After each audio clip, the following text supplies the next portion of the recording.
Hello, everyone. Welcome to Office Hours. Wonderful to see you or have you here or have you listening in the background. If you've come here via YouTube and want to know more about what we do, it's easy. Just head on over to officehours.global. That's kind of our primary web portal for more information and links about the show.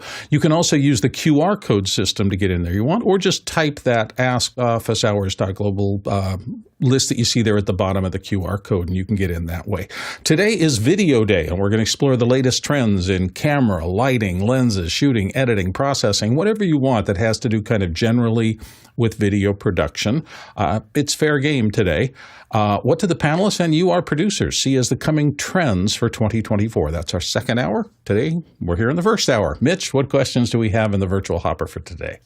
Thank you, Bill. Appreciate it. Andy Kotendorfer from Vieira, Florida is first. Designing a multi-venue, multi-city hybrid event, all venue stages connected via Zoom and live streams from Zoom meetings. What are the benefits and risks of a hub and spoke event design? Alex. Yeah, I've been doing these actually for about a decade, and the big advantage is you have everybody feel like they're tied together. So there's, one of the first ones that we did connected 4 cities in Canada. So we had Montreal, Toronto, Calgary, Vancouver, and we connected those all over Google Hangouts at the time because this was before we were using Zoom.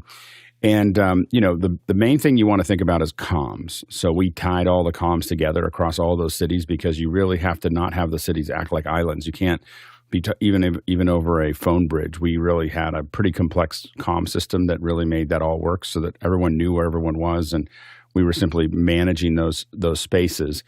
Now, there was no hub for that. They were all just interconnected to each other, and we were managing, how we made that happen. Later, we started building hubs for it, and so we've done a couple where we took whole stadiums and arenas, 2 or 3 of them, and tied them together. Now, that was not over Zoom, that was over the switch. And we brought those all back to DC, and then we'd be able to do it. Here's the tricky part of this when you build a hub. It turns out to be video mix minus. So you're bringing all those feeds back in from those venues and then sending them all out. If this venue over here is talking, it can't see itself. So it needs to see, you hand that off to the local crew, and then you are sitting there talking. So the coordination of that. Now, we have built systems where we literally had a switcher for every location, like a little 1ME switcher that we had for every location, so that we could build this mix minus in, so that when we cut to a venue, they don't see that. But we found it easier to just have the edge crew go to local IMAG and show what they're doing than us trying to build that out. So it gets more complicated if you try to do where it really becomes complicated and where you still need that is when you have them talking back and forth. So you have one presentation going on from each location, but if you have this location talk to this location, then these need to see each other. And so the video routing of that hub and spoke become very complex, much more complex than you think of. You think, oh, this will be easy. And then you dig into it and you start doing the tests and you're like, this won't be easy. So that video mix minus is the part that we found to be the most complicated part of it. But what I will say is it's the future. The future is really doing multi-city events because you're going to see an incredible amount of downward pressure on carbon footprints. And people are going to want to not put people in planes. And so over the next decade, that pressure is going to keep on just coming down on events. The good news for event producers is these events are actually bigger than the events that you were doing in one place. So as soon as it starts to flourish, being able to do an event that occurs in Denver and New York and LA and London all at the same time actually is a more complex and more interesting event. And you can still have the vendors and expos and all those different locations. It's just that you're not trying to get everyone from London to come over to New York, or come over to Denver or come over to LA. And so I think that I will say the things you have to watch for with a WebRTC based system. So Zoom's kind of a hybrid of that. The complicated part of that is really just a high movement, high motion, and lots of effects. So when people are talking and we're showing stuff, that makes sense. The things that we start to do when we go over a WebRTC system is we get rid of the gradients because the gradients will posterize. And so that kind of gives away if you're at an event. So getting more flat stuff that's going to be up in backgrounds. we reduce some of the motion in the slides. You can do some of that, but you're going to see stuttering going across. And what you're trying to do is have people not feel like they're watching something over Zoom. And so the way to get that to happen is to start to reduce the amount of movement in the slides, reduce the gradient so they don't posterize as you go through that. Be careful of things like smoke and lighting effects. Those things don't tend to look good over a real-time solution. And so those are the kind of things that we tend to be careful of. Big camera moves, big jib moves will just go across the frame. So you kind of have to be careful of those. So we kind of shift to a different gear when we're doing it over some kind of real-time IP connection.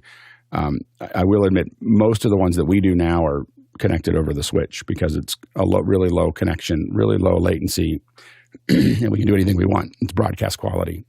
Sorry, it's the low resolution version of the switch is 270 megs a second between the venues, and so we tend to lean towards that. But when we do Zoom or we bring in a Zoom connection, we start to reduce the complexity of the frame so that you don't notice it, and it works really well. Like we've definitely done some great stuff with Zoom, but you just have to know how to give it what it will do well and not try to force it to do things. And that's sometimes that's a hard conversation to have with your event producer who wants to do everything that they're used to.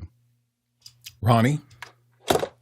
So this is the problem with Alex is not hosting the show. He's answering the first question and he answers everything to the detail level that we can only dream of. I've done a few of these similar productions, maybe not as advanced. Make sure you have a good audio guy on each venues. Audio is really important. One other thing we've seen and that could cause some big visual problems is that if you have a big screen in the back of the stage and you have cameras pointing to that person standing in front of that screen, that will maybe cause some visual feedbacks and cause a lot of problems. We tend to steer away from using big screens in the back of the stage. We're using TV displays or whatever on the side of the venue so that everyone can feel more integrated. And that's not something that just happens in the big display. So also use hardware for everything that is going up on the displays, especially if this is video sources coming from the same venue. And Alex, Alex did probably answer everything else. Alex, you I had a just want follow-up? to underline that was a great point that Ronnie made about screens behind speakers that I didn't bring up.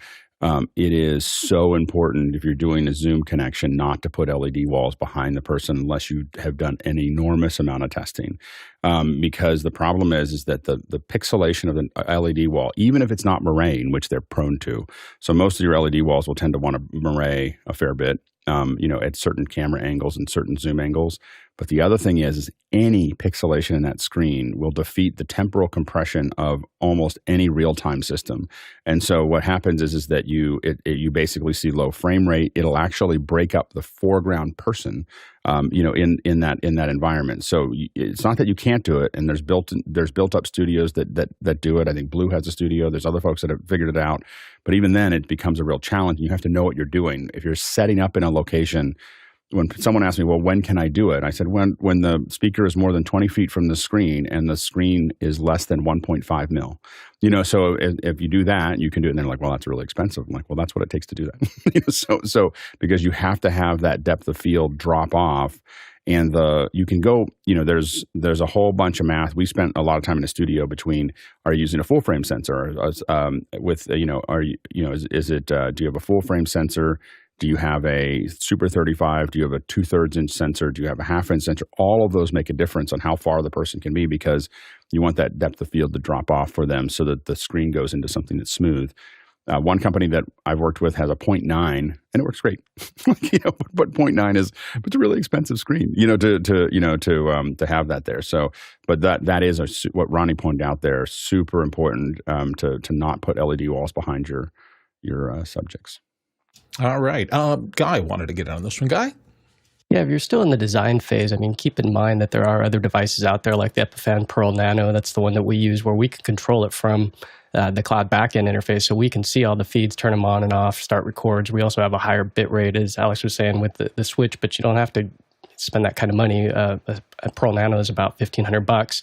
And you get multiple of these. There is going to be latency. Let's say there's 2 seconds of latency, but your play out. So in this design phase, if you're looking at it doing a lot of playouts, Zoom is not going to look as pretty as you can get with these Pearl Nanos. If you're doing playouts, we do them from vMix in the cloud, and then we're bringing in all these feeds from Epiphan Pearl Nanos, and then we're pushing back out SRT to the ground, so then they can take the HDMI out and put it to the projectors, and it looks gorgeous, and we have full control, and we can see the dashboard. We have control of the hardware devices, so that's something also to look at if you're still in that design phase.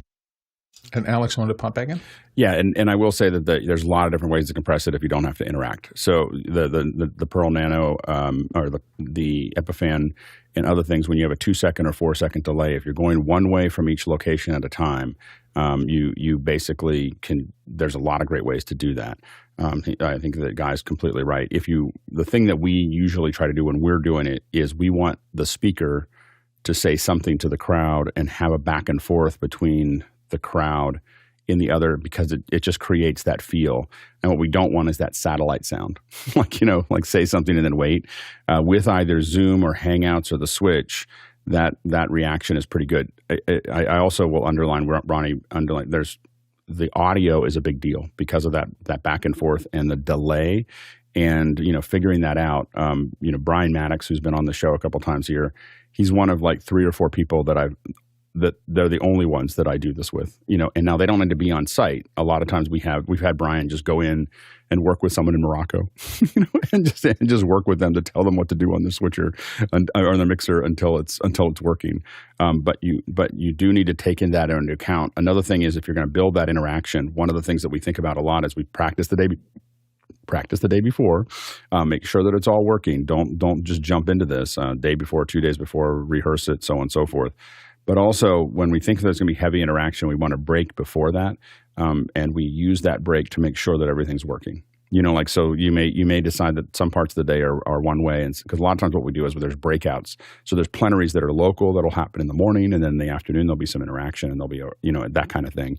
If you're doing something like that, just make sure you have a break before it. You're not trying to come out of one style of show into another style of show in front of everyone. Just throw a coffee break in there and let yourself just tune everything. And if you did everything right, everything will just work. But it's nice to just be able to dial that in just a little bit more. All right, let's head to the next question. Chris Widener from Indianapolis, Indiana asked, so remote kits are always a question of budget versus quality. Larix has been my go-to for simplicity's sake, especially with the beta USB camera support on iOS. What software are you expecting to see this year to make small production easier? Alex? Yeah, I have to come back to the Larix. The Larix was, we've used it a little bit, and it was a little clunky when I used it, but this was a couple of years ago, so I need to come back to it and play with it a little bit. The latency was the thing that, because using SRT was a little higher than what we were used to, and so we kind of pulled back a little bit. One of the things that I do think that, as you pointed out here, with all of these apps, one of the big things that we're going to see that I think is going to look interesting is the USB support on the USB camera support on the iPhone is changing everything about how we view these things. Being able to send out a kit that has an iPhone as the engine, but not necessarily the camera is really good on its own. You can use the camera, and really some of the kits that I was designing over the break. We're just assuming you have an iPhone 15. The people that we were working with all had iPhone 15s, and we're just really worried about the audio. So, audio and lighting. We're going to let you use your camera. It's really a different world since that camera came out for us, and it mostly has to do. The irony is, the camera's good. It's the USB-C connection and the support for that USB-C connection that really has changed the way we look at the camera. Guy?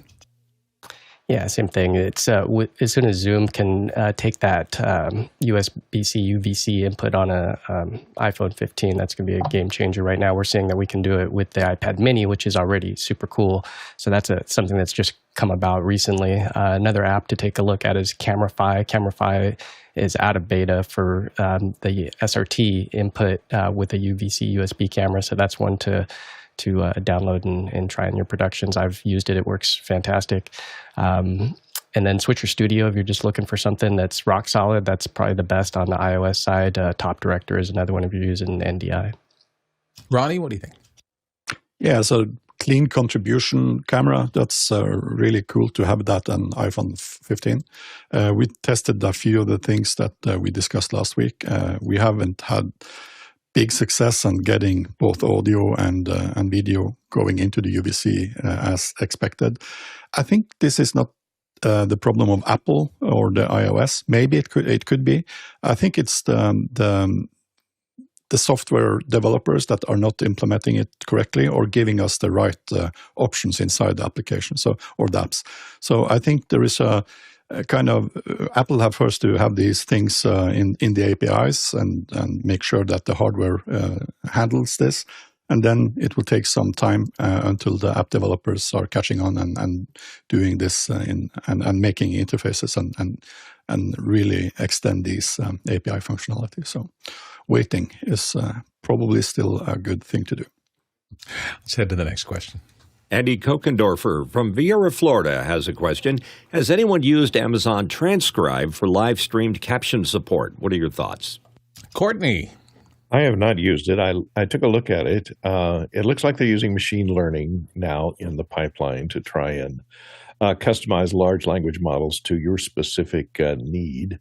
And it'll allow you to, they have a couple of different tiers, one for medical use so that it's been trained on all the medical terminology so that it gets the names of the drugs right, which is very important if you're, transcribing or doing subtitles on a certain video. It also has the ability to detect toxic talk. So anybody with curse words, or especially in gaming, if you're subtitling gaming, esports or something like that, one person starts to trash talk another, it can, retranslate or cut off the audio maybe to that person.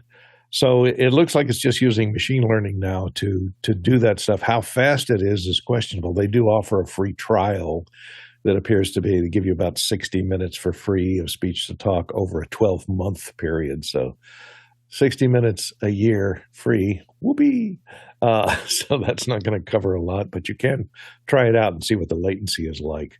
I would worry about the latency using LLM to do live subtitling, but they're mentioning it for doing business summarizations and transcriptions as well. So it looks like it could be good. I'm not sure what it's priced at beyond the free trial.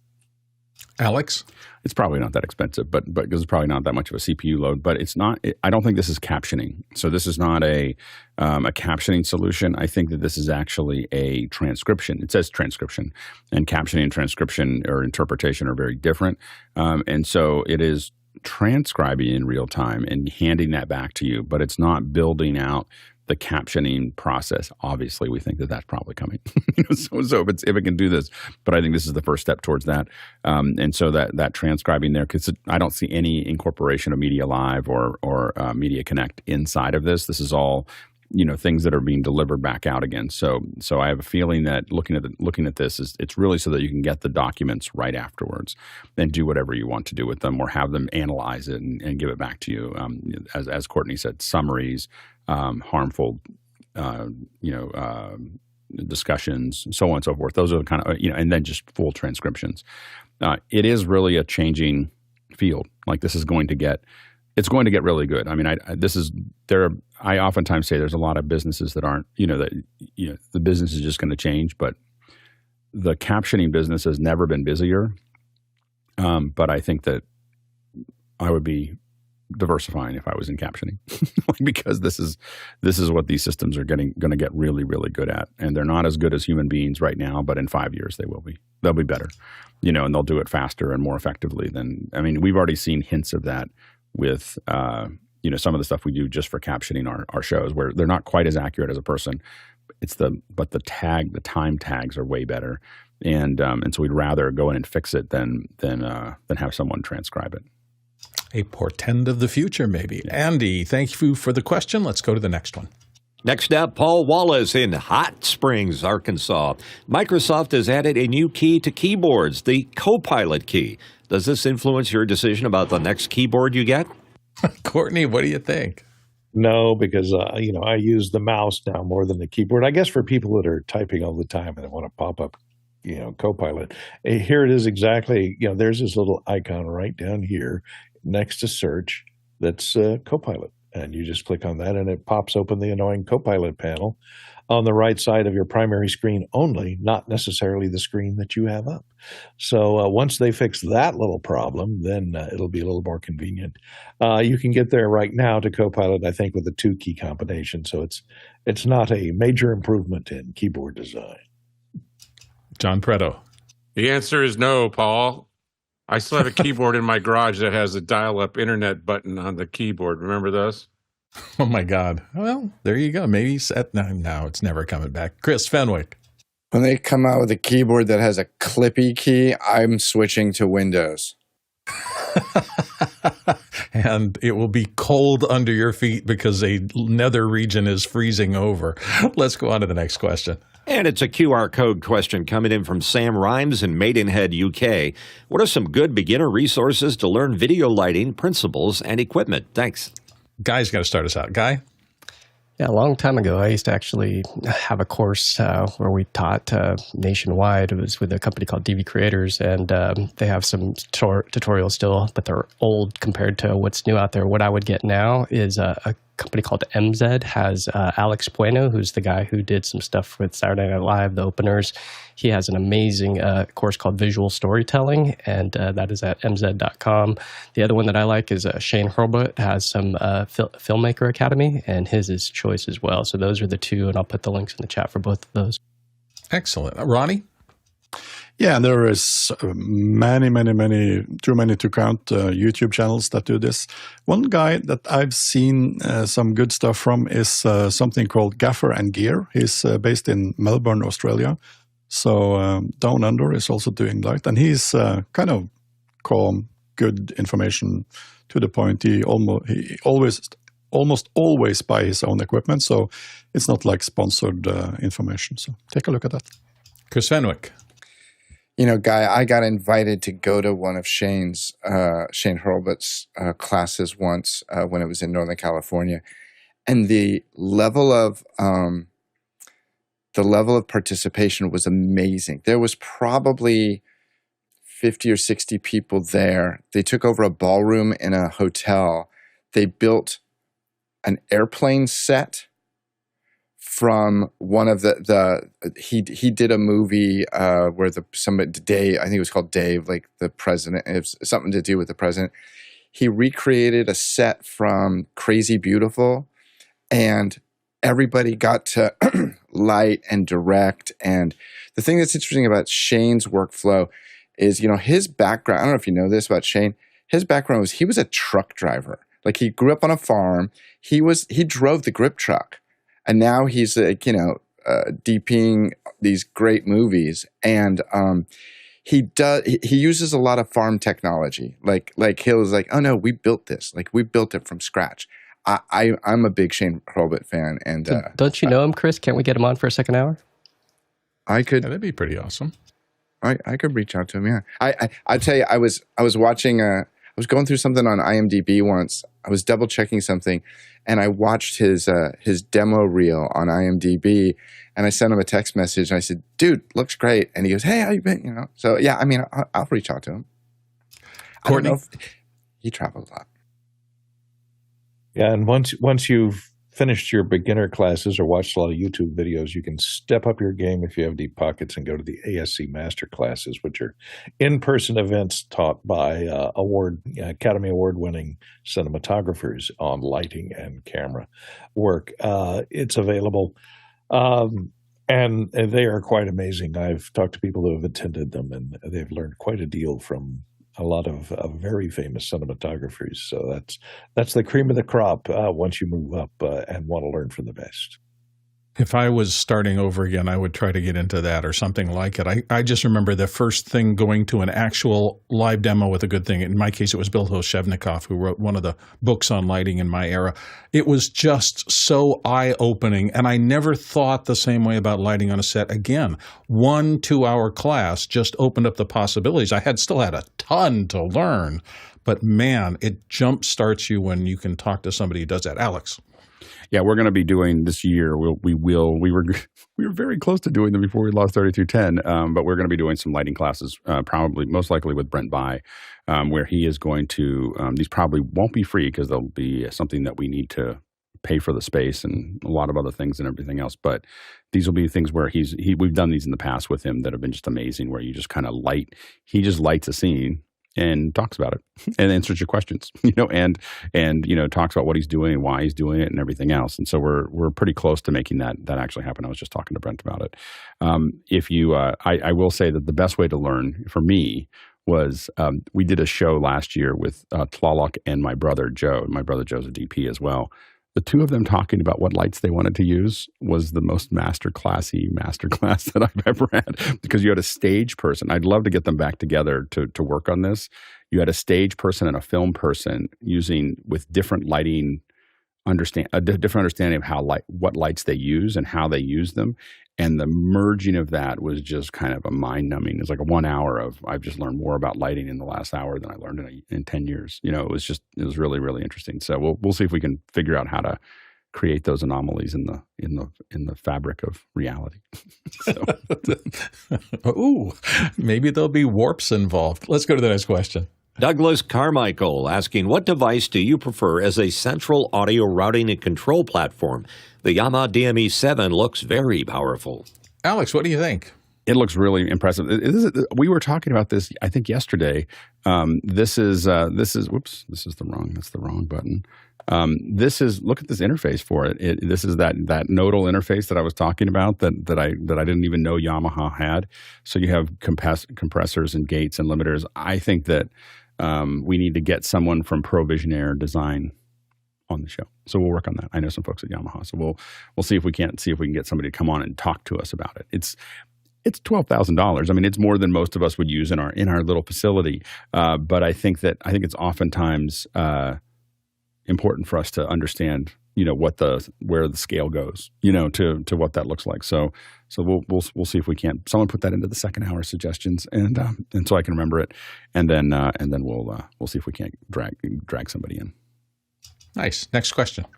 Paul Wallace in Hot Springs, Arkansas. Is there an alternative to the Apple Watch? Oh, of course there is. There's lots of companies who make smart watches, and some of them are excellent. I know that some of the athletic companies have tons and tons. The Apple Watch, I do think, in terms of the resources thrown at it, is probably still out in front of the pack in terms of pure capabilities and interconnection if you're in the Apple ecosystem. It does not work exactly the same if you are trying to combine it with a non-Apple workflow. But inside of it, man, the resources they've thrown into wearables, as they call them, have been huge. Courtney.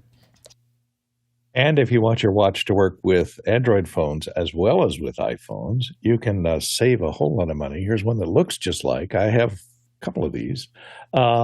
You can get about 10 of them for the price of the Apple Watch, and it looks almost the same. All you have to do is paint the little stem here orange, and no one will know you didn't pay $300 for that $29 watch. And it works. It also does blood oxygen, and it's a remote for your phone, gives you messages, does everything the Apple Watch does. But, you can afford to throw them away if they get cracked or something. I'm just astonished that it looks what is this? The Apple came out with the iPhone originally, and then suddenly, a year later, every phone looked like the black glass front thing. And this is the same thing. It's like, we can't figure out anything different to do. You guys nailed it. So we'll just make it look exactly interface-wise like they did. That always amuses me. Alex, your thoughts? I have to admit, Courtney's right. So anyway, so the you know, a lot of these watches are really. I mean, I realize like the number one use for my watch is timers. Like I have lots of timers on my watch. I don't really use the Apple Watch that heavily for a lot of the other things that it does. It keeps track of my exercise. I think that the hard part for me is that now when I've been doing more hiking to try to get back into shape, and I do find that a lot of the features that they've added to the higher end watch do make a difference when you start doing those things. Keeping track of where I am, I get it may seem like a small path near my house, but I've gotten lost a couple times and ended up climbing half a mountain. So I think that the hard part for me for an Apple Watch is mostly the integration with the rest of the ecosystem. So I think that there's a lot of these watches that have on the surface many of the features that I use every day. If you're not using if you're not in the Apple ecosystem, I think there's lots of other options that I think are great. I actually like the look and feel of a lot of the Android watches better. I like the kind of the big, more rugged, hiking watches and so on and so forth. I actually would rather wear one of those, but the integration with the rest of my system makes it difficult for me to be pried away. So that's kind of but I do think that Courtney is right in that area. Harshid? Again, to state, it's all about the ecosystem that you live in. So, of course, if you want an alternative as far as having a smartwatch, Samsung have the Watch 6, then you got the Pixel Watch 2. Fossil also makes smartwatches that are very similar in as far as operating system is concerned. If you're trying to get something a little bit more high end and to look pretty, Mont Blanc makes Android smartwatches. So between the variation of Android watches that are available, you will get back your smartwatch feed or fix, if you may. But it's all about the ecosystem. So when we look at the alternative, what is your feature set that you really want? Is it something that's going to monitor your tracking exercise and such, or is it something simple as telling the time and timers and such? So there's a lot of choices out there, but it's just depending on what is your particular feature that you're seeking. Courtney? And I might point out that cheap watch that I showed on Amazon is an SKG. And if there's a coupon for 30% off, so you can get it for under $20. They're probably trying to get rid of them before Massimo sues them. So let's go to the next question. And it's Pedro Gonzalez from Oklahoma City with a question. Why use an AWS Elemental or Osprey Talon hardware encoder over a software encoder? And what will a $1,000 box give me that my Mac Studio can't? Guy's going to start us off. Guy? Peace of mind. How much is that worth to you? So basically, when you have a computer, you got three things going on. You got your capture card, so that has its own set of software and hardware things going on.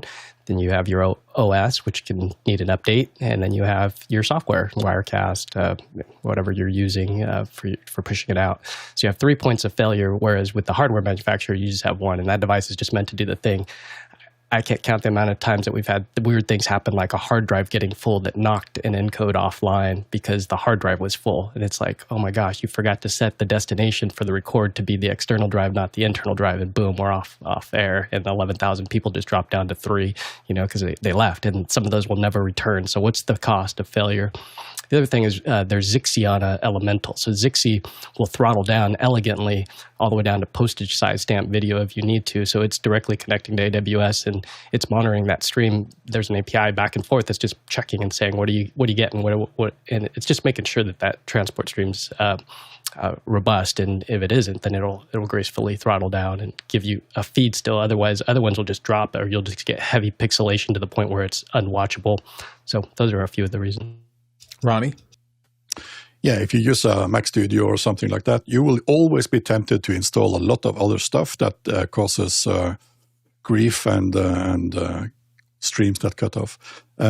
We don't use the rather expensive AWS Elementals. We use KiloView E3s, pretty new product on the market, pretty stable, and is really, really efficient in doing quality streams. It also do SRT, so take a look at those. Alex? The issue really is exactly what Guy was talking about is that peace of mind of knowing that you have a piece of, and I started first couple of years of my streaming was all done with FMLE, Wirecast, many software things. But there's so many things your computer will want to do. I got to sit in the White House while the President of the United States was walking in and watch the TriCaster crash, like while he was walking in. so the thing is that leaves deep scars, in what you're doing, and you definitely become much more methodical about those things. And so I definitely think software definitely has a place, and it gives you a lot of flexibility. When I start to get into budget, I want things to be dedicated appliances that do the thing that they're designed to do. And admittedly, the reason that the TriCasters crashed in that moment was because someone was using Photoshop on the same disk, on the same thing. It was not being treated as an appliance. It wasn't me, obviously. So anyway, but I will say that those boxes, in addition to being stable and just doing the thing, they're completely remote controlled. So one of the things we can do with the Link is I can just send it to somebody, plug the internet in, plug the power in, plug the video in, and I have total control over that box. There's nothing for them to do on their side to make the adjustments to that. And that makes a big difference when you're trying to use them remotely and you just don't want to think about what's going on there. But I will say, once we changed over, before the Links, I had 023s, 0300s, 600s, 700s of Elementals, which were much more expensive than $1,000 each. And the main thing is that it just gave you the ability to do a lot more on the encoding and always know that it was going to do what it said it was going to do. With the software encoder, again, as Guy talked about, the operating system, other things may require resources. And because it's load balancing across those, you'll see things happen. And that can be as little as just dropped frames, and a couple of bad encodes to your whole stream going down. And so it is not having that as you want to reduce in a live event as many possible variables that could go wrong as possible, because you can't get rid of all of them, and you want to make sure that not all of them are happening at the same time. And so hardware encoders, whether they're Epiphan's or Talons or Lynx or the Kilo Views, having something that dedicated to it has been great. The little Elemental Links have been super stable for us. The 4K ones, which are basically the Talons, have been a little less reliable for us. So there's a little bit of pixelation that we've seen in the 4K ones, even when we're doing 1080p. So we're still trying to track that down. Just as a note, the 1080p ones have been working great. So. Just a quick reminder for everybody, this is a great day for voting. We're probably not going to get anywhere near through everything, which means that your voice in terms of your votes on which ones you want to promote up to the top so that we get to those faster are important. Let's get to our next question. Zach Salsmith from Chautauqua, New York. Has anyone on the panel or any viewers used Zoom ISO in a convention center setting with multiple concurrent sessions? What pre-show infrastructure setup and testing needed to be done? Alex. So I haven't done it with Zoom ISO, have done it with other tools to make this actually happen. I don't see that it'd be any different. You're obviously going to have a separate system. I would be using a separate system for each Zoom ISO process. So I wouldn't be using Zoom ISO to try to deliver different things to different locations. So what I would be doing is having probably, if you're not using something that's more of the high, you could do it as simple as, if you're on a PC side, as simple as Zoom Rooms, if a handful of people. But if you're using Zoom ISO, it might be a Mac Mini with an external box and a quad card that's going to be able to put out up to 8. So I would probably dedicate that hardware, that little hardware stack. I would dedicate that to each room. That I've got a little Mac Mini, I can take up to 8 people, I can put them on the screens, along with how you're going to manage audio and so on and so forth. For that's an AV question. But as far as how I handle actual Zoom ISO, that's probably what I put in every room. And remember that comms are important, so that understanding how you're going to talk to everyone and how you're going to talk back to folks. Right now, you can't do talk back to every single person inside of a Zoom ISO session. One thing that we have done is we do train them on, in the pre-show. When you're talking about pre-show, there's infrastructure there. Obviously, testing the day before is something that's important. We want to, especially on a conference, I'll usually turn down a same day load in for anything more complex than a Q&A. I want to be there the day before. I want to set it up. I want to at least the day before. For some of the events, we're there for 2 or 3 days before the show.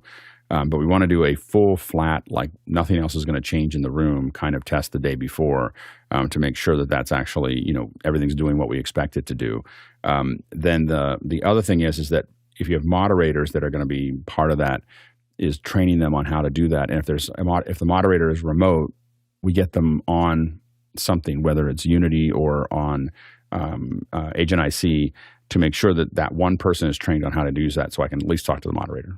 I don't try to teach every person how to use that, but we do make sure that actually happens. But also just training. And the other thing to remember is if you have people on the stage talking to people on the screen, audio is a thing. Like, you really have to pay attention to it. The easiest way to solve that is to give them SM58s. So the SM58s have a lot of high off-axis rejection. And so that's going to be, it doesn't mean that you still don't have to pay a lot of attention to the audio, but you pay a lot less attention to it than you do if you give them a lav or even a headset mic. Because if you give them those and they're omnidirectional or even sometimes cardioid, you're going to have problems picking up and getting into a loop. And in the early days of us doing virtual events, a lot of people got those loops and they ended up on YouTube as a meme. Ronnie? Yeah, it's like Alex said, but please remember to also beware of the normal pre settings. Have all test their audio, have all test their camera, place the camera in the right height, etc. And be aware that Zoom ISO is no longer the only option to have a multi-camera or multi-person single edit going on. You can use something like Mimo Live. Wirecast has support for Zoom now. So there are happening stuff in this market that could be important to take a look at. We had a similar client or production later this January, and we were planning to use Zoom ISO, and then they suddenly said that, we want to have parallel sessions as well, and then we tried to find out, and we probably end up using Mimo Live for that. Next question. It's a QR code question coming in from Anawahi Black Bear Marshall in Hawaii. With this info, should we buy a SmartShow ProOne or one of their other products while the sale continues? Should we be buying more than one if we want to get into projector mapping and virtual sets? And how many at this sale price? This was a follow-up from a previous day. This is a follow-up from a previous day. I have to admit, we don't have a lot of... Sorry, I took over the host. That's all right. No problem. I do that at least once a show. Totally get it. Anyway, the Smart Show, we just don't know much about it. It's not something that folks in this group really use. So usually we're graduating from PowerPoint and Keynote up to Resolume Arena, QLab, other things like that. So that's a much more common thing for us to do. This is not a piece of software that fits into the pipeline for most of us here. And then there's a lot of things that get more complicated after that. But those are it's just not in the.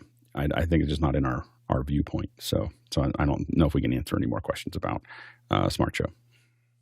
Let's go to the next question. Francis Frey from Cambridge, Massachusetts. Thank you for the feedback. Tilta Cooling System for my Sony ZV-E1 never overheats. Rode into computer separately. I failed sending audio from the Rode to the ATEM, noisy, or camera, fiddly, loses SM7B bass, and I'd love to avoid syncing and post. Any ideas? Let's start with Alex. Alex? Yeah, I think that this is such a crazy thing. I looked at the cooling system. There's a cooling system that fits on the back of the little monitor that sits on the back of the monitor wing or whatever on the EV1, the ZV-E1, and it's a fan. It just makes it cooler. I just feel like, wow, Sony. Like if Tilta actually built an entire piece of hardware to fix your problems, come on. So anyway, but it is. I sent mine back, so I can't test this. I was just like, I can't use this. But as far as your audio goes, I think you really need to think about an external audio tool. That can be a MixPre 3, that could be a Zoom F3 or F6, but all of those will let you affect delay as well as give you a high quality signal that you shouldn't have to that goes back in. We've definitely got ones out of our MixPre 3 via the little 1/8 inch jack into our into our Blackmagic camera, and in a pinch, we absolutely use that signal. Now we are able to record, whether it's on the F series or on the mixed pre's. You can record 32-bit float, which again is a great backup. So you can be delivering something to the camera that's high quality, but then recording 32-bit float on the local one. So if there's any issues that you need to get into, if there's any kind of overmodulation or under gain, those things can be fixed later. Mitchell? Yeah, +1 on the Tilta use, because Tilta is sort of like the Cadillac of add-ons. I mean, small rig is nice, but Tilta is got their whole ecosystem. It works great, so I'm happy to see that working. As far as a quick way to avoid syncing in post, you know me, Alex. I like to plug my audio into the camera so that the camera has the HDMI out with the audio. That's what I said. As I said, we do the 1/8" jack from our recorder into from the recorder into the camera. That's going to give you, but you're going to now have nice preamps and everything else. So the 1/8" jack into the camera for recording to the camera, but then we still record on the Mix Pre 3 or on the F3. You still record on there because now you have it all, and if it all works fine, everything worked out, you have everything on your camera. You don't need to sync anything, everything went in, but you've got this 32 float backup that if anything went wrong, you can go back and grab it, and it's really easy to sync because you already have audio on the camera that came from that recorder. Yeah, so and the reason we're very careful about that is that a lot of preamps without digital generally are a bit noisy. So that's the other trade-off. I would never do work that I got paid for where my only copy of my audio file was on my camera.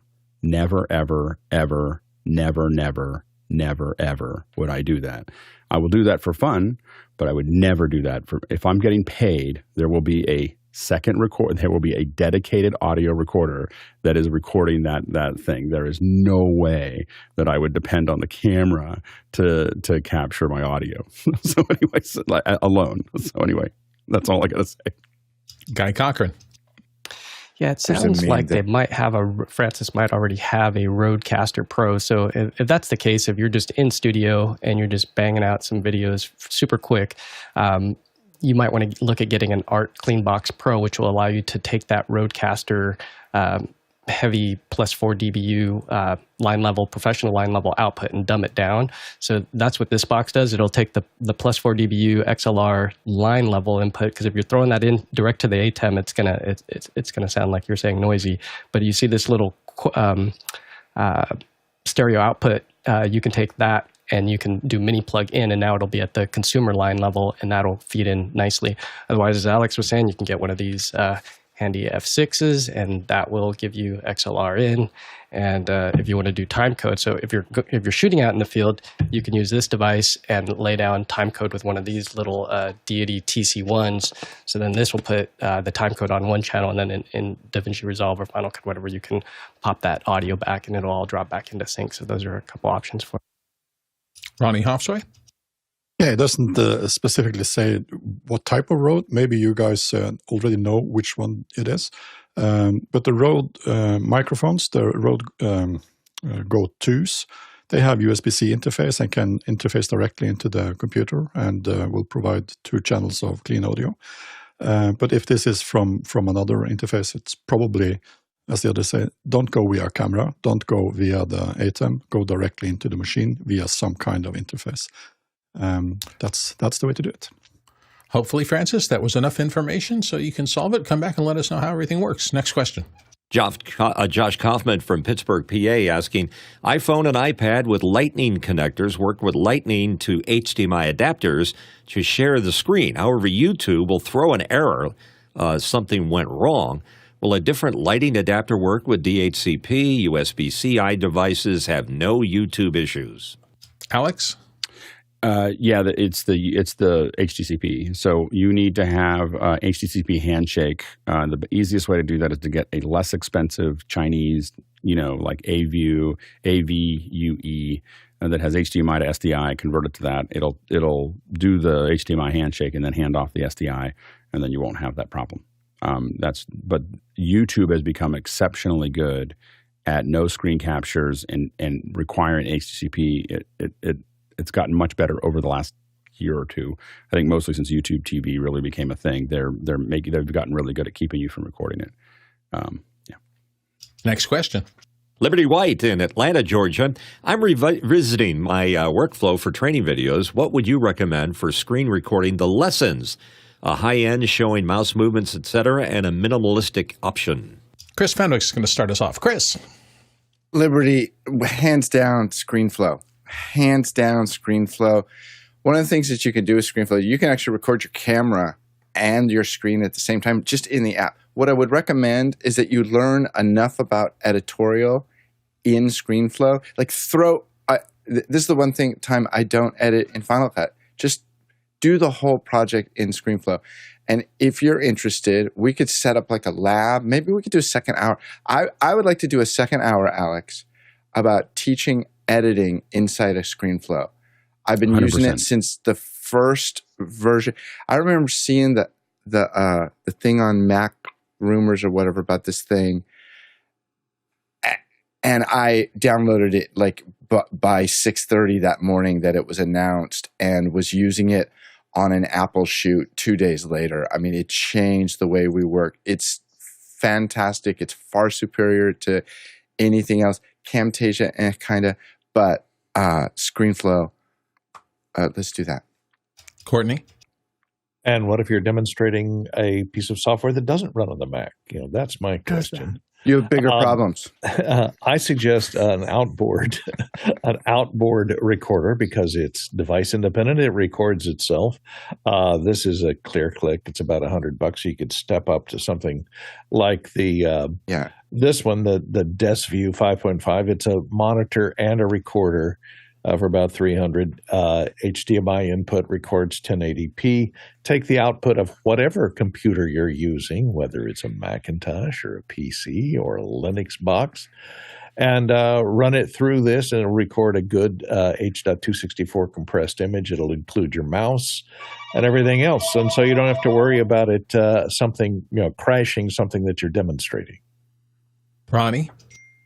Yeah, I agree. On-screen recording with on-screen programs is not necessarily the way to go. I would suggest going out of the computer into maybe an ATEM or do some other ingest of the video, and then you can use Squares TV to draw on what you are presenting. So it's depending on what you are going to demonstrate, if it's a program or if it's some other processes.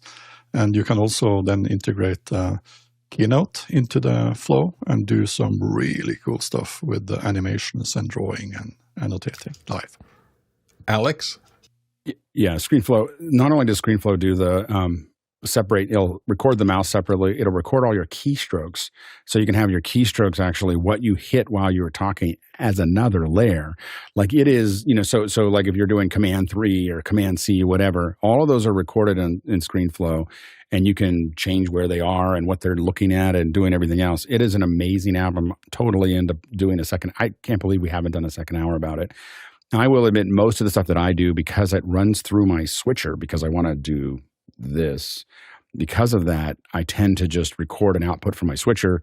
And so that, as a result, I'm using a Pix 240 still with the audio embedded right into it. So because it's got XLR in, so I just go out into it and then I just draw on it. And so it's because of the drawing is the only thing that keeps me from using the app that I'm very comfortable with. Is the only thing that keeps me from using ScreenFlow all the time. But when I need to do something that really has all those things with keystrokes and you're doing that is the ScreenFlow is the app.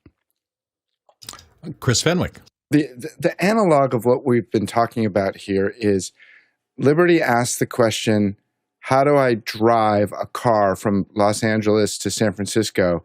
And the idea of recording the screen is like saying you get on a horse and you give it a feed bag and you ride your horse across the country. It's a totally different thing. Recording the screen is archaic because you are locked to a resolution. ScreenFlow doesn't record your screen.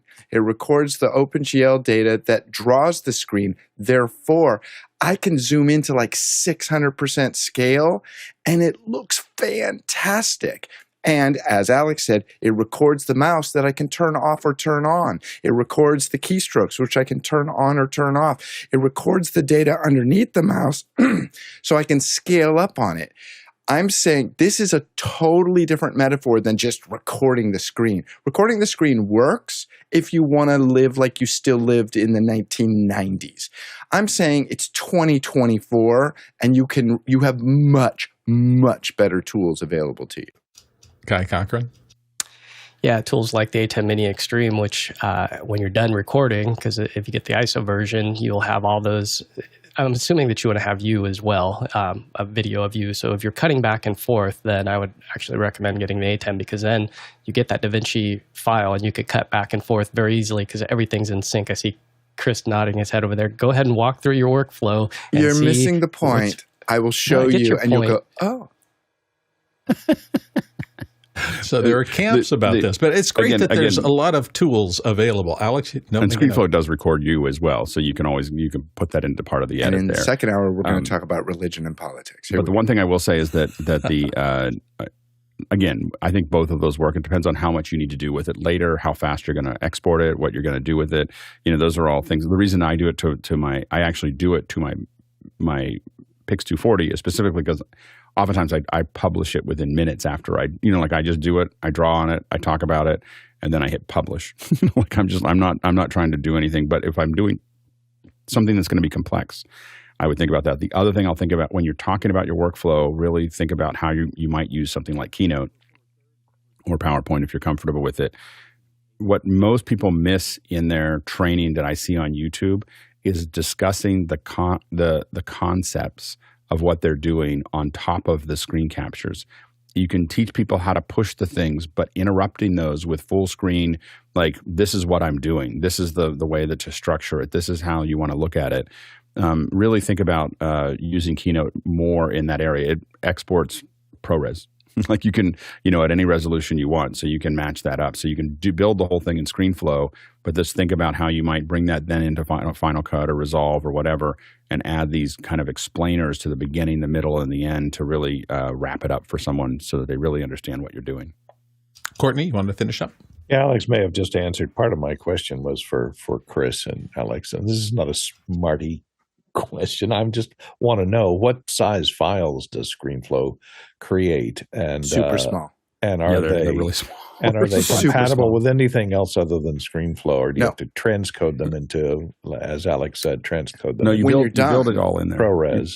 So the way it works, Courtney, is you're in a totally different universe. That's why I said, even me, Mr. Final Cut, I was like, no, I'm going to edit this stuff in ScreenFlow. So what you do is you work within this environment it's like a magic fairy dust area where you can do things that you can never do in an editor. And by the way, ScreenFlow is the first app that I know of that transitioned from using the QuickTime framework to, what's the other thing called? AV Foundation, probably. AV Foundation.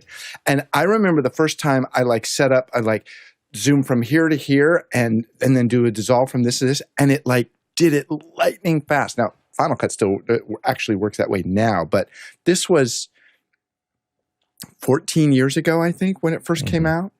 And it's spectacular. And so yes, it's a totally different world. Similar to the way Camtasia works on other platforms. And when you're done, you export your MP4 or your ProRes or your whatever, and then you have something to deliver.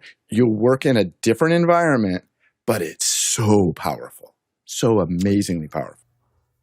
Oh, Guy, do they make a Windows since we've had so version much of it? interest in this will probably be the last thing we'll talk about. So go ahead, Guy. Keep yourself, if you can, to a minute and a half. Yeah, in the chat, Liberty says it's for speed. So I totally agree with Chris with the ScreenFlow for post. If you're doing like a training that's going to be put out to people that we're charging a ton of money, then yeah, ScreenFlow all the way. But if you're just trying to get something done very quickly, that the time code married together with the video and being able to do super sources in ATEM Mini just make it super fast. So two different ways, but you will want to learn Chris's cool shortcut where you do the universal access where you can punch in.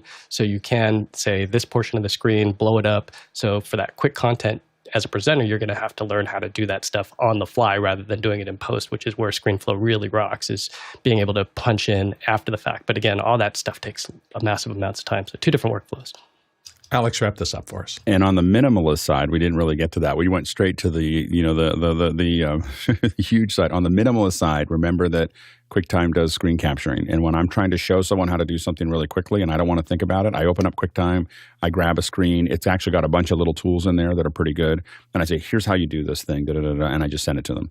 I wouldn't use that. I wouldn't publish anything I did there to YouTube, but I would. But I do find that if you're trying to send something out, or if you're doing quick lessons for an in-room kind of thing, or an online class, you may find that that's enough as well.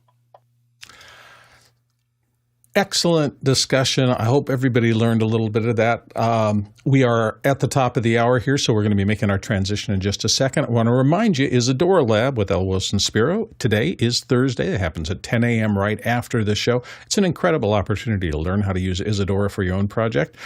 Saturday's meeting immediately following the Saturday show will be here, so that's something to look for in terms of Office Hours Labs. You can find out most of these things by going through the entry portal. Go to the website, and you will see little links to take you to understanding kind of some of the back end of the show, particularly the Mukana interface, where you can get in. And if you decide to do live participation during the show, you can chat with others. You can also vote the questions up or down, which is how we prioritize everything. So that's very important.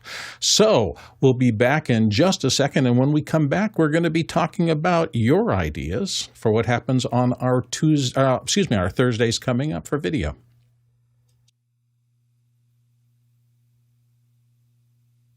Welcome back. Video trends. We are talking video day today. Most of you know that we have kind of themes for every day here at Office Hours. Thursday is typically our video focus. And today we're going to explore the latest trends, or we're going to talk about the latest trends in camera, lighting, lenses, shooting, editing, processing, anything having to do with video.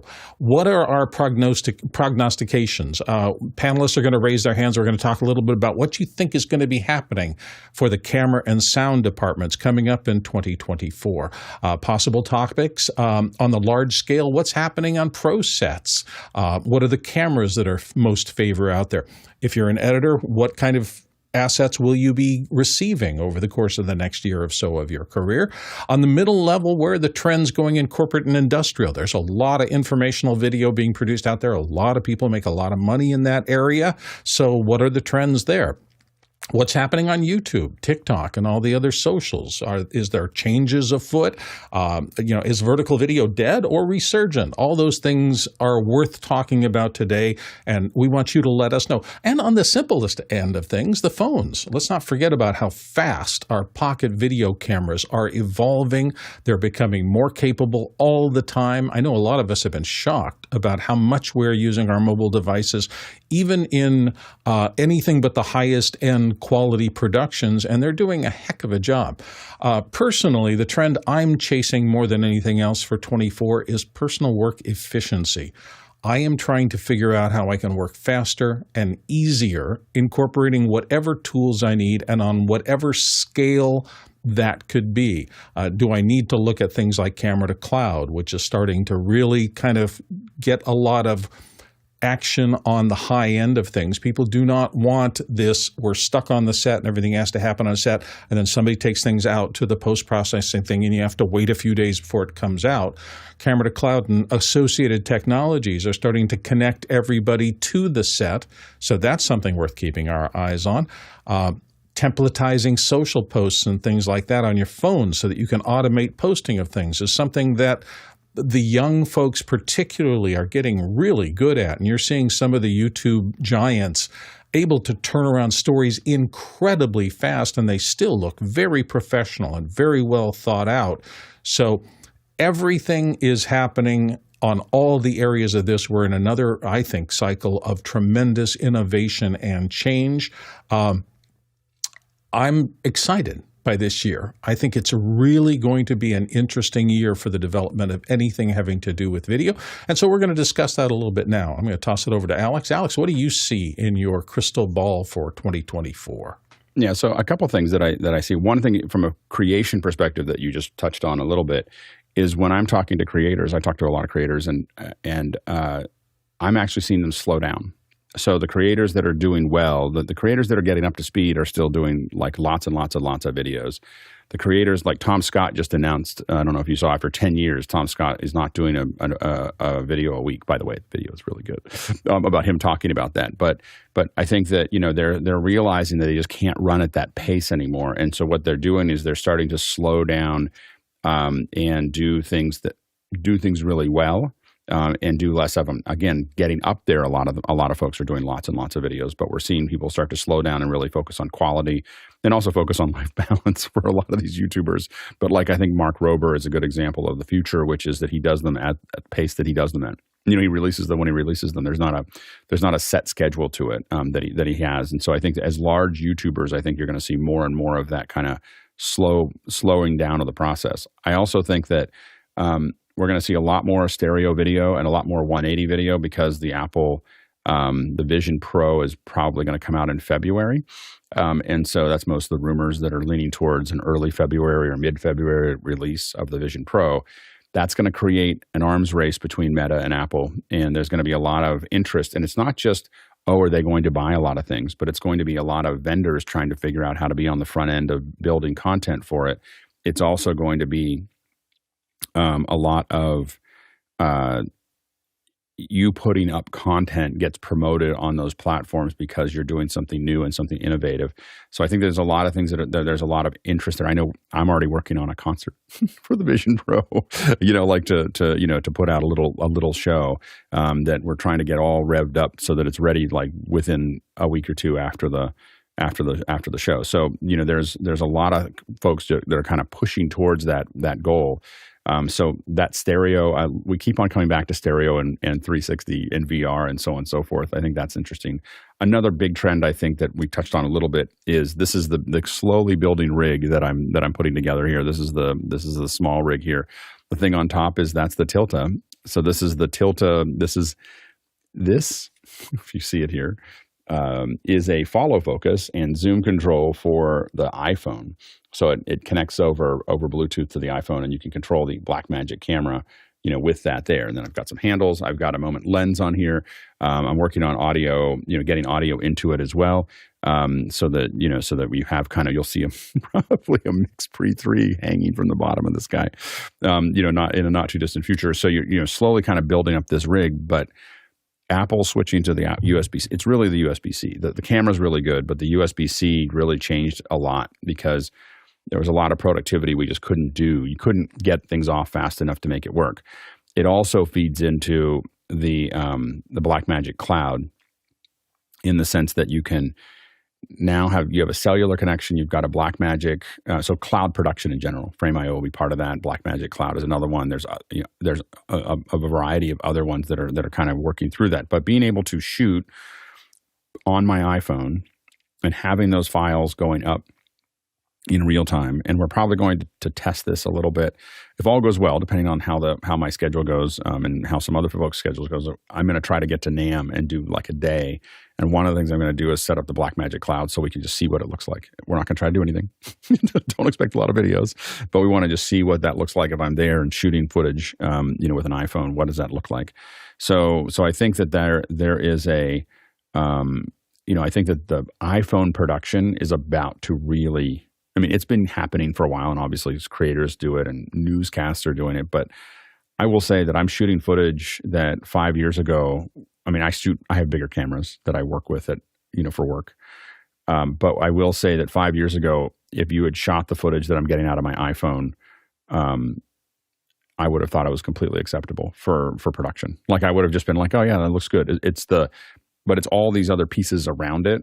The ability to control it, to be able to get good audio, the ability to do all the other things that are missing. And so I think that we're slowly putting those together so that we can get the footage. But the sensor itself is capturing some pretty amazing stuff. And so I think you're going to see a lot more people using that as we go forward, a lot more iPhone production. Yeah, I think the same thing is happening. I also wanted to mention, I was kind of pushing on the word video over the introduction here, but remember that lighting and sound and all the attendant arts that go into creating a piece of content are also absolutely fair game for the discussion today. So if you have ideas or visions or things like that on any of those, you have questions you want to ask about them, great day to do that. Guy? Yeah, I'm really paying attention to what Michael Cioni is doing. He's basically the guy who helped with Frame.io and getting that marketing out there and big push.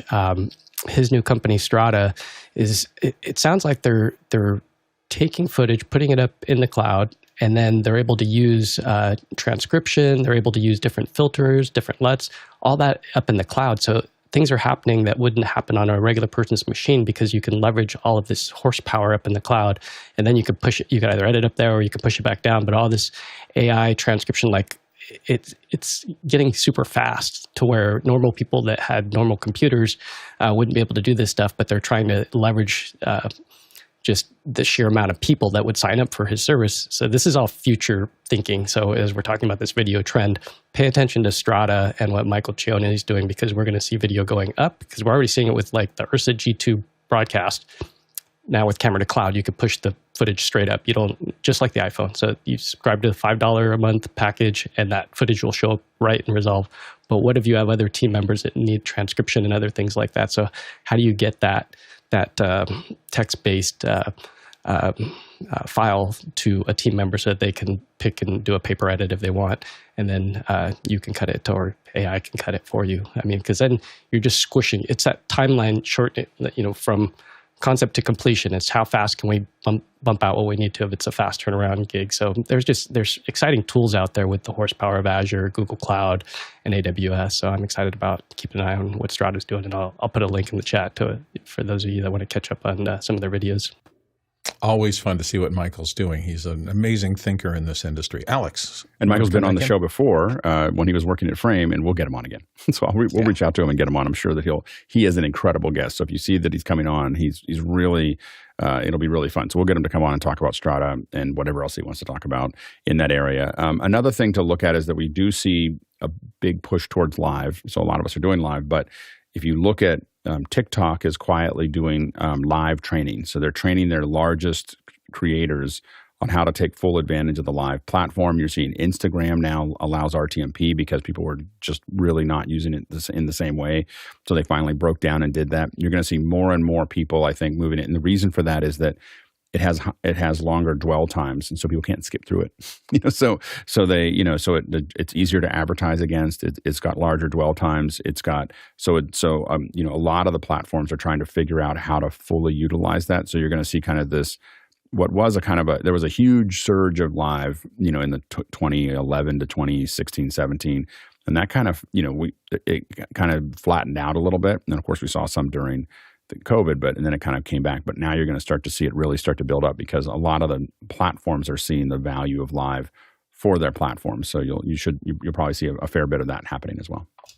Yeah. I mentioned that my friend did one of the big TikTok concerts, and they are going heavy into live stuff. It's going to be a big deal. That was Cardi B at one of their headliners for a huge show back where I used to live that a friend of mine worked on, Jeff Hedberg. Yeah. I was going to throw in, based on what you were talking about before, Bill, the idea of 9:16 versus 16:9, and is that the future or is it going away?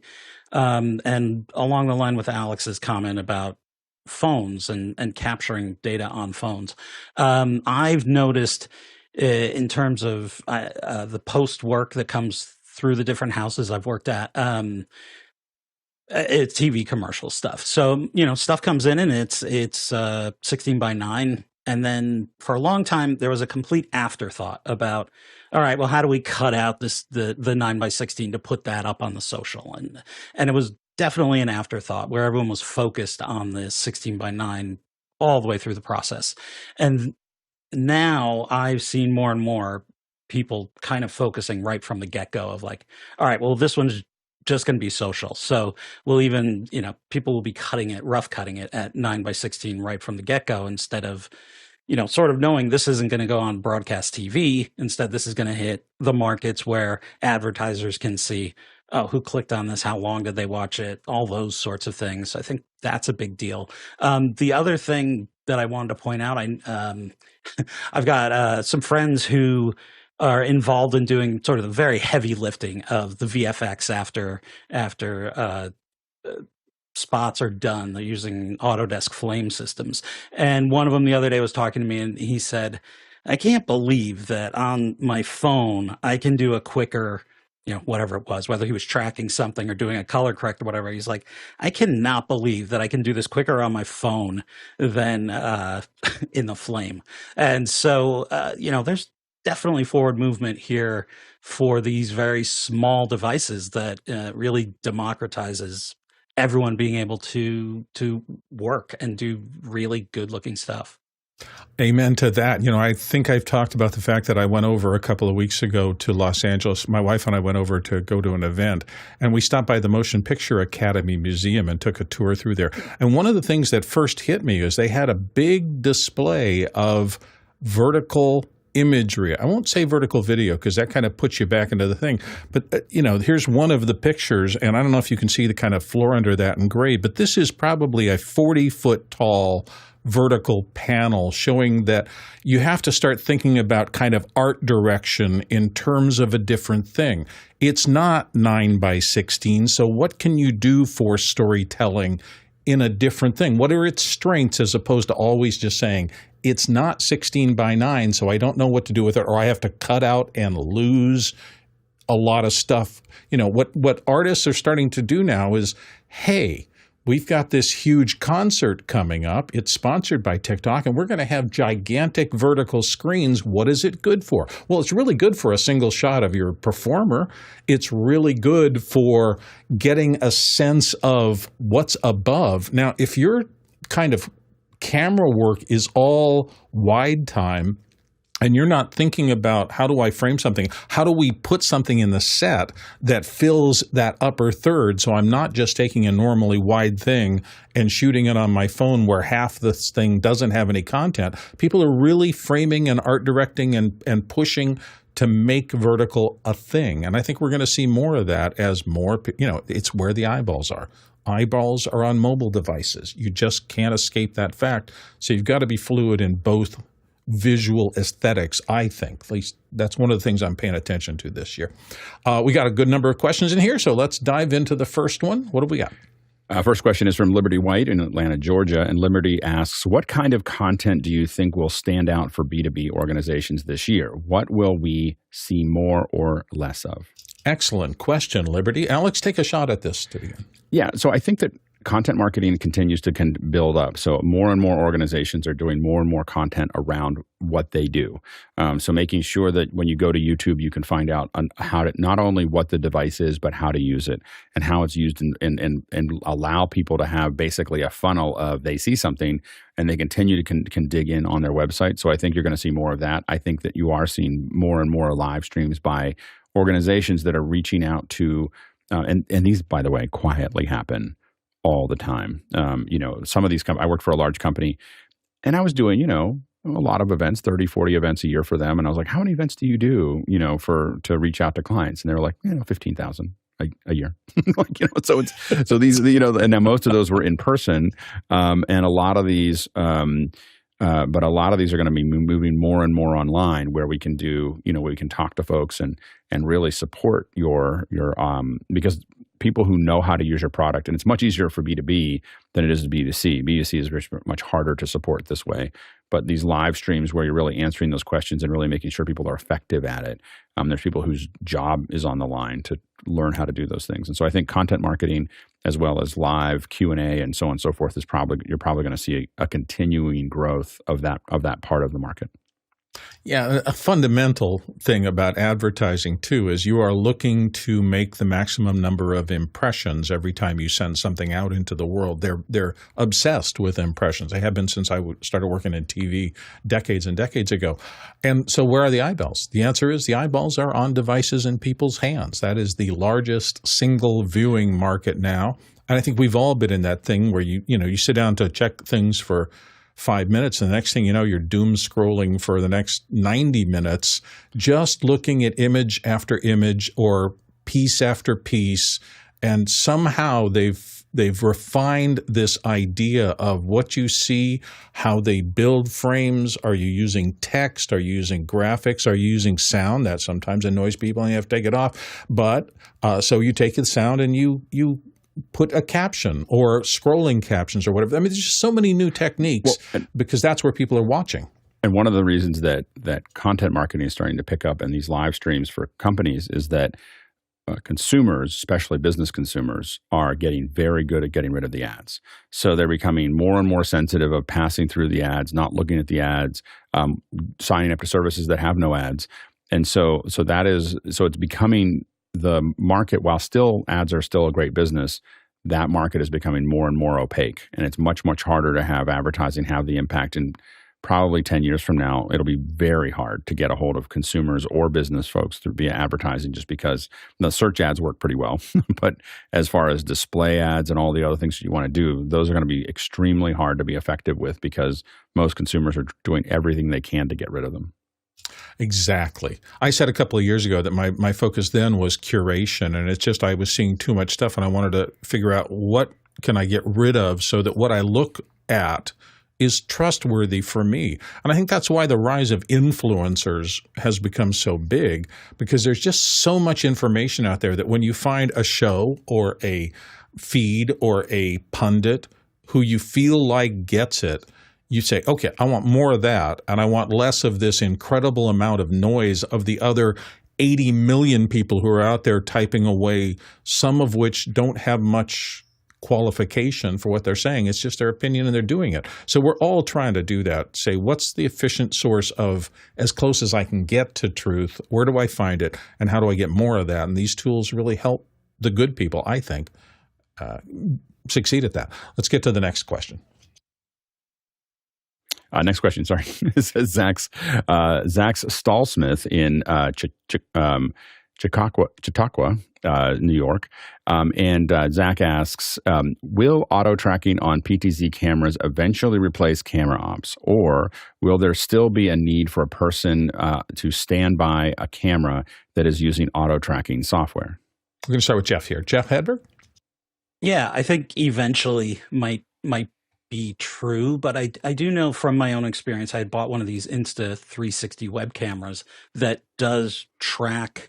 Pretty sure it's my eyes. If I move around, it'll slowly move over and catch me, things like that. It's I don't know that I'd even say it's good. It works, like you move around and it catches up to you, and that's good. But there is a feeling that an actual camera operator is going to be able to do that much smoother. It will be able to, or he or she, they, a real person is going to be able to pick up on subtle body language. Someone telegraphs that, like, I'm about to walk across the stage, or I'm moving my head one way or another. And if it's in a close-up shot, you kind of have to react and make sure they're not looking into the side of the screen, for example. A good camera operator is going to know how to do that instinctively. Again, I'm not going to say it's impossible, but that the idea of 90% of a product gets done in 10% of the time, and then that last 10% of really finishing it off and making it look good takes the 90% of the time to make that work well. I think, the example I think of off the top of my head is just the self-driving cars. They, you can think that they're self-driving, but there's a whole lot of little things to worry about. And even they aren't always great if you go through the rain, or, maybe spotting a person that's about to walk in front of you in the crosswalk. I think that's almost a similar thing. You need to be able to be aware of a human's movements before they happen. I still feel like that's a human trait rather than an artificial intelligence trait. Alex?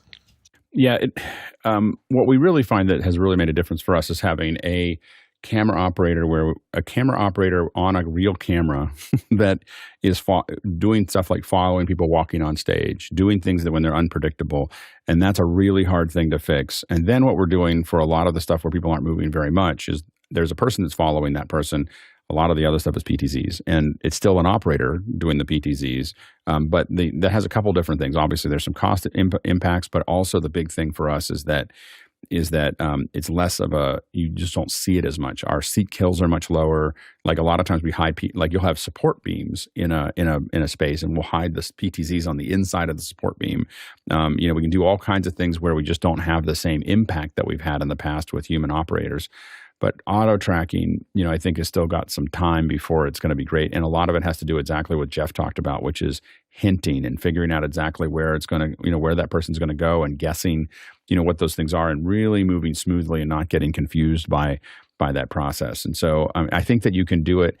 Here's the problem also is that, as the quality gets better, we're just going to keep on getting more particular, and people they can feel when it's cheap, and when it's doing something they may not notice it, they may not talk about it, but it just has a lesser feeling to it. And that you just have to, as a brand, you always have to be thinking about, what value do people have with my brand? And I think that that's where, people damage their brand a lot by trying to do it scrappy. And in that area, really do what you can do well, and just keep pulling back until you can do what you have a budget to do well at. What the mistake people make is trying to overextend their budget because they want it to be big, but they don't want to pay for it. You're much better off as a brand to pull back and do what you can do, exceptionally well. Guy?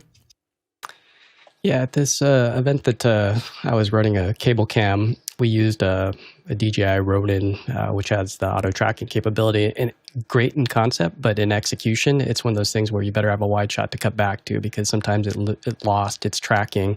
And it's one of those things where it's like in predictable circumstances, great. Rehearsed, you know that you can just set it and hopefully forget it.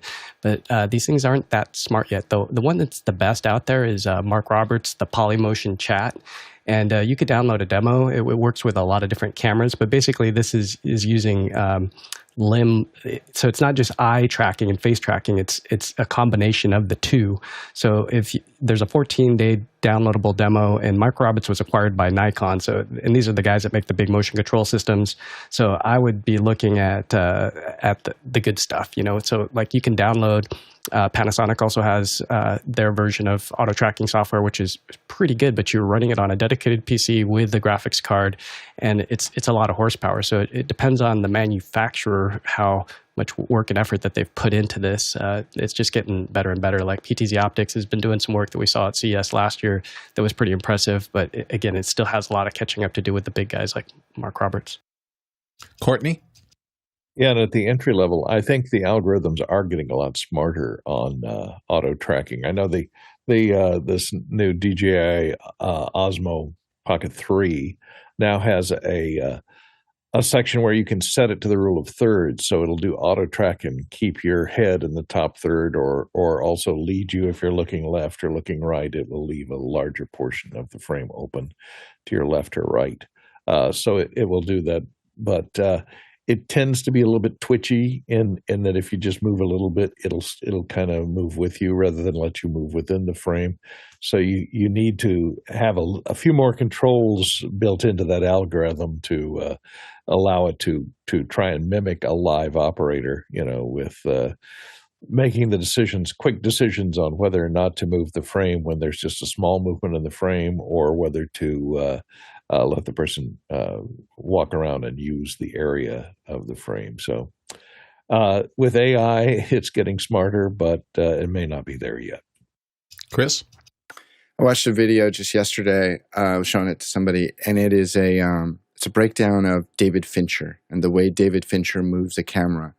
And what you just said there, Courtney, about it's a little weird, it follows you in the frame.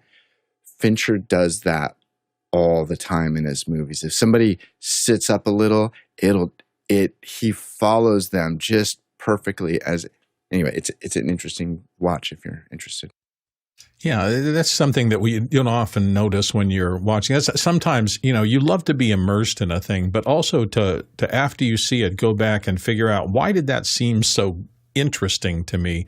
And exactly what Chris is saying, I've noticed a few times. It's the subtle little things that a really good practitioner will do. It's not the big things. It's not that why did he use a two-shot there? It's how did he do the two-shot, and why did it compel me to keep my eyes on the central character. And often that's a combination. It's what you're hearing, it's what you're seeing, it's how the lighting director focused on them, and the framing itself all kind of works together when really good practitioners are teaming up to make something good. Let's go to the next question. Next question is from Ronnie Hofsoy in Tromsø, Norway, and Ronnie asks, will Office Hours be attending CES this year? Maybe just in after hours like Guy and the crew did during NAB New York. Just remember to get a rolling cart with working wheels. Yeah, wheels are important. You know, we've had whole shows that have almost been about wheels because we all know if you've been out in the field doing stuff, they matter. Guy, did you want to dive into this? Sure, I'll be at CES. I have a press pass. I have a cart. So if you want me to pump into after hours, I can do that. Oh, no, don't do that. Of course we want you in there as much as you're willing to do. This has been so fun. I have to admit, for having been on 4 or 5 of our live things, it is such a joy to be able to see some of these people in person, to be able to hang out with them, to be able to go and practice your craft in the real world out there and remind yourself, here's what's easy, here's what's not. And isn't it cool how we know people who are so experienced in this stuff that you can just watch them say, oh, that's how they solved that problem. Oh, look, the cable thing was a problem. Or they needed more battery. How did they solve it? And, you know, we've successfully gotten through all of these shows because all the problems that come up get knocked down between the incredible knowledge base Alex has, Guy, other people I've been on sets with. Everybody a lot of people bring an amazing amount of talent to this and know how to fix those real life live production problems. So just to be able to observe that teaches you so much. So if you can get involved with these, highly recommend you do. I think you'll really love it. Ronnie, you had a comment. Yeah, I was very excited about there. Guy and the teams in office in after hours. I was really enjoying the whole production and the way it was kind of down to the floor. We could speak freely to the representatives of the companies, and they could see a lot of people in the room, and it was a lot of fun. And of course, as a little bit lower shoulders and not so stressful. It was kind of a really enjoying few hours of show. Yeah. That was actually Zoomtopia where we had the cart. And that one was pretty funny because we went up to Alex, who's the comms that you use? Shocks. Yeah, Shocks. Mm-hmm. Yeah, so we went up to the Shocks booth, and we had the display where we had the gallery view. And so when we went up there, I go, I think we have a few people in after hours that use Shocks. And all of a sudden, cameras just started turning on, and this person at the booth is like, what? And people are holding up their Shocks. So there was like 6 users, and one person was like, I'm in a show right now, but I have 3 of them. And they put the Post-it up there that just said, I have three of these Shocks. It was hilarious because they didn't know their user base. They didn't know that there was a bunch of broadcasters out there using them in the real world. So it was great to get that immediate feedback and shock and awe.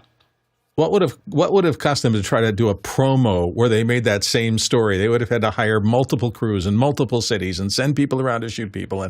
And yet here it happened organically in real time live. That's some of the magic power of live production that we've been exploring for this entire year. And hopefully we'll continue to. Let's get to the next question. Next question is from Bo Cordell in Charleston, South Carolina. And Bo asks, how long before blockchain technology creeps into our everyday lives as media producers? I just watched a video about Reuters using prototype Canon cameras that bake verifiable metadata into photos at the hardware level. Courtney, start us off. Well, forgive me if I glitch in the middle of this because one's coming up in about a minute. They've been doing this for years. You just didn't know about it. Not necessarily using blockchain, but using steganography to embed in motion pictures that are projected in theaters. Little hidden watermarks that are verifiable later down the line, regardless of the number of times you duplicate it, so that they can tell if somebody videos off the screen that video, they can tell what theater it was recorded in and on what day, et cetera, et cetera. So, yeah, blockchain, may help increase the security of verifiability of photos in the future. So, for a chain of custody and legal matters for depositions becomes very handy. I don't know if it'll be used universally, though. Alex? I just don't know if people are going to continue to trust what they're looking at. Like, I just don't know if that, as Courtney kind of alluded to, I just don't know if it's going to matter. I think that people are going to want to do this, and they're going to want to try to verify it. I just think that the trust value that people have overall of video content that they're looking at. I know that Reuters, as a news organization, wants to be able to say we actually shot this. I just don't know. I think that what you're going to see over the next 10 years is people saying, "Well, I'm going to have to get more information about that before I react to it." And I think that's probably pretty healthy for people to go, "I saw something happened. I have an immediate reaction, and I'm going to hold that immediate reaction until I see some more content because I don't even know if this is." And usually where that happens is after they make a big deal about something that turns out not to be true, and then they look foolish. So that's usually where that chain reaction comes from. 7 or 8 years ago, when I first started hearing about blockchain stuff, it seemed to me, my first initial impression was, wow, that could like really completely replace banking and stuff like that, because verifiable public key stuff is very powerful. But as I've gone on, it's amazing how much slowdown there has been in chatter, in my circles at least. I know it's still happening in other places, but I think what Alex is talking about is the trust value. There's a lot of forces working against switching things into that. It is a massive, hugely disruptive transition. I mean, imagine if you don't really need banks. That just messes up the entire social structure of the world, really. And so you have to be careful. And I do think there are forces on both sides. I think there are places, and this may be the thing, if you get an extra fingerprint that's verifiable and exists in public key space so that everybody can check on the truthfulness of that piece of ID tag, but that seems to be very benign and very useful. But getting people to fully trust anything is going to be increasingly harder because there are forces working on pushing away the other side. Alex, go ahead. I think people in our business will think it's very important, and then they'll buy it. So it's good business for Canon, it's good business for Reuters, and so people in our business go, "Oh, that's really important," and then we'll buy into that. The question I really have is how much information are we getting from these broadcasters at this point? Not so much when we're looking at trends today. There's a certain population that's doing that, but I look at my kids' behavior, and it's all YouTube. It's like they're not really watching TV, and they're gathering, lots and lots of information. And we have YouTube TV, so they could go and watch shows if they wanted to, but that's not really a habit that they've built up in. And so I think that you're looking at another next generation that isn't going to look at something that is necessarily verifiable in its own. And so while the old guard is really worried about making sure that we can say that this is verifiable, the question is the next generation even going to pay attention to that? And I'm not clear that they will. Oh, that's scary. Courtney? Yeah, I was just going to mention that if you are using blockchain, that data has to be baked into the visual part of the image, because metadata can be clipped off if it's just a chunk of information at the beginning of the file or something. It can be easily removed. So it has to be integral to decoding the image and presenting it in a visual format that can be understood by eyeballs. I don't know if it does. Like I think that the thing is the idea is maintaining provenance. So by putting the metadata into it with the blockchain, it means that it's verified that it went from that this is the thing. And if it loses that, you just go, well, I don't know if that's the thing anymore. And so then it's unverified again. So I think that it puts the weight on the owner of the content to maintain the metadata to provide provenance of that piece. I mean, that's what the blockchain is really going to give you. It's that seal of approval, that notary stamp that says this is mine. And it's the person who's showing it has the responsibility of maintaining that blockchain. It's not someone tearing it off and saying, well, it could be anything. That's going to happen anyway. But if you can remove it, you can re-encode it with a different blockchain that says it came from somewhere else. Not public key, because everybody has to get the new that's what I say. Because it's you blockchain, have to regenerate. there's a public key that relates to that original photograph. I think that the Canon's argument, though, is that we're going to put a blockchain connection on it at the point of capture. And the chances of you being able to put a blockchain on another one that copies Canon, that goes, I think their idea is that this says this came from this Canon camera, this Canon camera. So and really quickly, if someone puts that up and says, well, this is valid and that blockchain doesn't match up, that person then is invalidated. Once they get invalidated once or twice, no one's going to listen to you anyway. Yeah, hopefully. There you go. Guy, you have a thought? Yeah, it's just like Elon Musk coming into Twitter with the blue check mark. It's this stuff we're going to see more and more with the deep fakes. we want verifiable information. So this makes a lot of sense. I'm just trying to wrap my mind around how that blockchain locks it, because I have, a ledger, a hardware key for my crypto, and that's how I lock it up. And what is our camera now going to take a ledger which says, when I shoot, this is verified that Guy Cochran shot this footage. That's amazing. If that's what the future holds, is somehow it's encoding and releases. That's what they're talking about. Yeah, what I understand amazing. From the beginning of it is that the public key is the key. That's a weird sentence. That at the generative point of the piece of content, that key not only is stored by the owner of the piece of artwork or whatever, it's stored in the cloud such that everybody can verify the math of the checksums of that key. Everybody. So there's never just one person who can verify it. Everybody known can. Thing on the blockchain, but the key. What's different here is the fact that where are they going to generate that key? that public key. So that's and they're right now they're talking about generating it in the camera. Theoretically, the ID should be in the key. Yeah. Anyway. That's what this is it's a fascinating discussion. So we'll see how that comes out. This is the day for speculation, and we're doing it. Let's slip on to the next question. Next question is from Gary Lund in McKinney, and Gary asks, Alex, did you get the Nucleus Nano II? What are your thoughts? Tell us. So close now.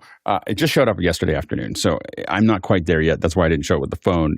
So I've got. The first thing that you do when you get this Nano is you figure out that you have to hold down the two buttons to turn it on. That's the first thing to do. I was like, why isn't this turning on? Where's the on button? So you hold the first two buttons there. Then you need to go in and you need to connect to your Wi-Fi. So be glad I have one Wi-Fi in my house that is the non-secure Wi-Fi that is a very short SSID, password. So I was able to type that in and get it going. And then I ran some updates on it. So I updated the M and the S there. So I've got it kind of updated. At this point, Blackmagic software sees the Nano, like it was selectable in the camera app, but it's not doing anything yet. So that's how far I got yesterday afternoon. So I'm sure that I'm like one little click away from it starting to control it. I'm pretty excited about it. The build quality is much higher than I expected. Like the feel of it and everything else looks really good. I don't know, I don't know how well it works yet, but Apple was using it, so I figure it's probably going to work okay. But the build quality is much higher. The screen is really nice. So I'm pretty excited about it. I kind of do feel like I should have gotten the handle, because now that I have handles on both ends, I was like, it would have been nice to have the handle over here. So I think if I bought it, I'd probably end up buying the handle. And I think if you were going to buy this for this kind of camera, go ahead and get the handle. There's a handle kit that comes to the two of them together, not with a motor, but just with the handle kit. And I think I'm going to wish I had that pretty quickly. So it basically communicates via Wi-Fi. So if you want to use it for field shooting, do you have to kind of bring your own ad hoc network? No, it's Bluetooth. It should be Bluetooth to the thing, but I haven't been able to get it to pair. What's interesting is I can't get it to pair with my iPhone like properly, but the Blackmagic software sees it, but it doesn't seem to control the Blackmagic software yet. So again, I'm sure there's somebody with Nanos that are listening to this just banging their head on their screen right now, because he's like, all you got to do is push this one button and you're done. I don't know what that one button is yet. But it is, we're on the path. And, this is kind of, Josh and I were talking about last night. This kind of felt like this was Josh's suggestion, because I had this on the side and he's like, you might put it on the top because you can't see it on the side. And I was like, well, maybe I'll get an L that goes around, but I think that being able to just grab onto it like this and look down and you can set in and out point, you can set your different focus points. So you can go from one to the other. You can do those types of things. And so I'm pretty excited about it. But I would say it's not working yet, but hopefully the next day or two, it'll be working. So we'll see. Looks great. So it looks like a really useful all-in-one kind of close, and you can figure out how to use it, and it's all just there. That'd be cool. Yeah. Courtney? Yeah, Bill, you kind of covered what my question was going to be. Is if you're having to enter your SSID into it, is it sending TCP/IP messages over the network to the app, or is it connecting directly over Bluetooth? It's Bluetooth. It's Bluetooth connection. And why do you need the to download the firmware updates? Yeah, so you definitely need firmware updates when it arrived. So you need Wi-Fi at the beginning, but then you maybe can get by with Bluetooth in the field. I think so. Again, the documentation is horrible. So the documentation, as always, is horrible. There's some YouTubers that are talking about it, but they seem to be skipping over that. I'll probably make a video about this because the videos that I saw really I don't like. Anyway, so I'm kind of going through it. Adrian, I know, got it working, so I'm going to ping Adrian, and we'll probably jump into after hours at some point and figure out the last little bit of this, and then I'll. Generally, when I'm getting frustrated this year, my resolution this year is when I get frustrated, a video will pop out the other end. I'll figure it out, and then I will come back and say, this is how this works. So anyway. All right, let's go to the next question. It looks fascinating. Next question is from Ken Jordan in Surrey, United Kingdom. Hi, Ken.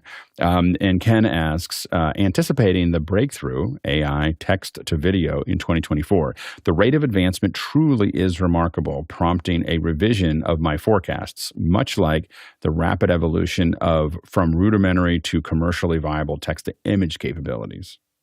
That's kind of shocking and interesting and fascinating and scary all at the same time to me. Alex, what do you think? It feels like it's like 1 or 2 years behind the image quality. I mean, I think that we're going to get mid-journey quality of a lot of things. Now, it still will hallucinate and give us funny videos, but I think that you're going to see, this year and next year, you're going to see this explosion of you being able to type in a prompt and getting a video, and that video is going to look a lot like what we saw mid-journey be maybe a year ago. And so it's not going to be quite at 6.0 or whatever, but it might be at like 3 point whatever and I think that that's going to happen very, very quickly. It may happen this year. Also, the things that are really interesting are watching things like Runway.ai and some of the other Suno AI we talked about yesterday. But these ones are like Runway AI, you're able to motion capture. Not when I say motion capture, you shoot a video of yourself doing something and then it has a CG character do it for you. And you can export that CG character out to your 3D app. so the ability to sketch out ideas. Again, I don't see this right now as I'm going to make a film with this. I think that that's probably somewhere in the future. But right now, and remember, people were making films like Machinima is making films with video games, so people make, they want to tell a story and they're going to use whatever medium they have. People, South Park was made with pieces of paper, the first version, and then it was brought into Maya, so anyway, but, so I think that, we can see how these things all start to move down that path. But I think for previs, for pitching, for, ideation, for, experimenting, these tools are going to explode this year. And I do think that we're a couple years away from seeing first short films and then eventually potentially whole films done with a lot of prompts and a lot of things that are happening there. I don't think they replace Christopher Nolan. I don't think this is going to replace that. But I do think you're going to see an explosion of things where people are able to express ideas that they had, like things like, when I was at Lucasfilm, we used to watch everybody's fan films, because they were amazing. Like people were putting together these Star Wars fan films, and that was kind of our lunchtime thing to do while we were working on Star Wars, was to watch what other people were doing about Star Wars. In fact, we hired two people that did a fan film and brought them to Lucasfilm and put them to work. And now they're doing pretty well. But the issue is those fan films, you doing your own sci-fi thing, your backgrounds, all those things are going to get better and better and better. And people are going to, the kind of stuff we're going to see on YouTube. And this is why I'm not that bullish about broadcast TV, is because I think that with AI and with a lot of these things, the stuff that's happening on YouTube is going to be more and more and more compelling and just harder and harder to compete with at any budget. There's going to be really, really high budget stuff like Apple and Disney and everything else. And there's going to be all this stuff coming up. And I think that the middle where broadcast lives is just going to keep on getting squeezed by both of those two players. Courtney? Yeah, I think it's going to take a difference in style. A difference in the algorithms used to generate AI from text. Right now, you look at the animation that can be generated now, it has this certain characteristic to it where a lot of everything in the frame changes as one person, as there's a slight movement in the frame, because it's using Stable Diffusion to generate that. It has a certain degree of variability or randomness built into it. So it looks kind of like the animation that you used to see where artists would hand draw every frame of an animation so that everything has this kind of swimmy look to it as things move. And then, as opposed to cell animation where you have, a fixed background and all the animation happens in the top layer of the cell or the second layer of the cell. So when they move to that layered type animation, I think it's going to be a little more realistic looking rather than the magical kind of whimsical look that it has now. Or they have to kind of move it completely from 2D type of animation directly into the 3D world so that it's moving 3D objects in 3D space and rendering those things in real time in the background. So. Jeff Hedberg? Whoops, you're muted, Jeff. Thanks for that. I guess I'm actually following on to Courtney's comment as well. I've seen the video move, and like Alex was pointing out, there's those weird glitchy things as things try and turn. And I was curious, Alex, did you feel like as that progresses and moves forward that this may become its own style? Is that what you meant in terms of like, oh, it's a great fan film or like the Machina stuff?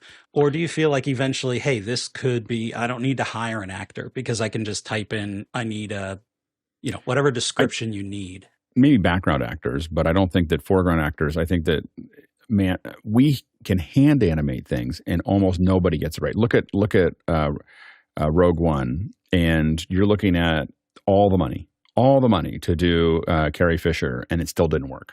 Like it was, so the thing is that I think that getting and even just between actors, getting the right actor is so important. It's not, when you can't even get humans to replace another human effectively, the having the lead actors take over is probably difficult in that area. Now you can definitely, when you see the animations, when you watch a Pixar film or everything else, a lot of those rules start to change.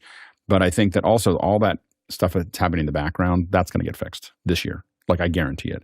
They're just going to lock that. What they're going to do is start generating the foreground element and leaving the background element alone. And, and they're going to be able to, that, I don't think that kind of, when you put the one ring on and everything's like, I think that's all going to go away, and so I think you're going to, and with Runway AI, it comps it and tracks it into a video frame that you have. So you don't even need to do those things. And so it's going to be exciting times, maybe in the Chinese curse sort of way, but exciting times coming. This is good. The next 2 years is going to be incredible to watch what it does with what all of us are working on. I'm curious about all the people doing a prompt of in the style of Wes Anderson. Does Wes or his art director or cinematographer get anything off of that, or is now that he's got a style? But I used to do, like, people would say, I want to do an interview in the style of Jill Greenberg, and I would do it. Like, it would look exactly like Jill Greenberg. So, I didn't send her any checks, just in case you're wondering. So I think that in the style of, the system is learning, what makes somebody look like something, but we all do that. We all steal from each other. And so the shorthand of I want a Wes Anderson look, or I want a Jill Greenberg look, or I want those, especially if you have a really specific look, a lot of us would just, we just knew how to reproduce it. I reproduce stuff all the time. You can tell me, I want it to look like this kind of thing, and I know exactly what to do to make it do that. Yeah, I'm just interested. Now they, if that's the prompt, you could send them 0.5%. But they're not at going some to. point. No, I know. because it's learning the way we learn. Like, it's just looking at a bunch of stuff. I don't think that they owe them anything. Well, you can argue that saying the words in the style of Wes Anderson isn't really learning anything for the person who wants to generate that content. All they've learned how to do is to craft a prompt or say a few words. And yet they still get the result that but it took the producer them that asked me to do it didn't have to know that either. So like, I didn't figure it out with Jill. I just looked at one of her images and looked at their eyes and figured out where all the lights were, and off we went. Next question. Next question is from Ronnie Hofsoy in Tromsø, Norway, and Tromsø, Norway. And Ronnie asks, will we see a huge move towards automated production equipment? Oh, that's a big question. Alex? I definitely think we're going to see more and more assist. So where I think automation really works is when a human is interacting with the machine. So there's this trying to get that last 10% that we talked about before is really hard, and it's great to put a human in that position. Having the machine express that for the human it can work faster. It has more data. It has more, like when we built this dance with Hangouts, we had a plugin that would let us decide, like, only pay attention to these three people. and then we could affect a decay and attack and everything else that was going on. So the human was hand touching up, implicitly controlling the edit. The edit itself, done by the machine with the human guidance, was better than the machine or the human. Like it was definitely the machine could react faster than the human could express those things better, but the human still had this like feel that they were looking for that the machine would just hallucinate past if it did anything like go back and forth between people too quickly or do something else. And so being able to have a human control those things and implicitly control a machine, I think we're going to see more and more of that as we go into the next couple of years. Next question.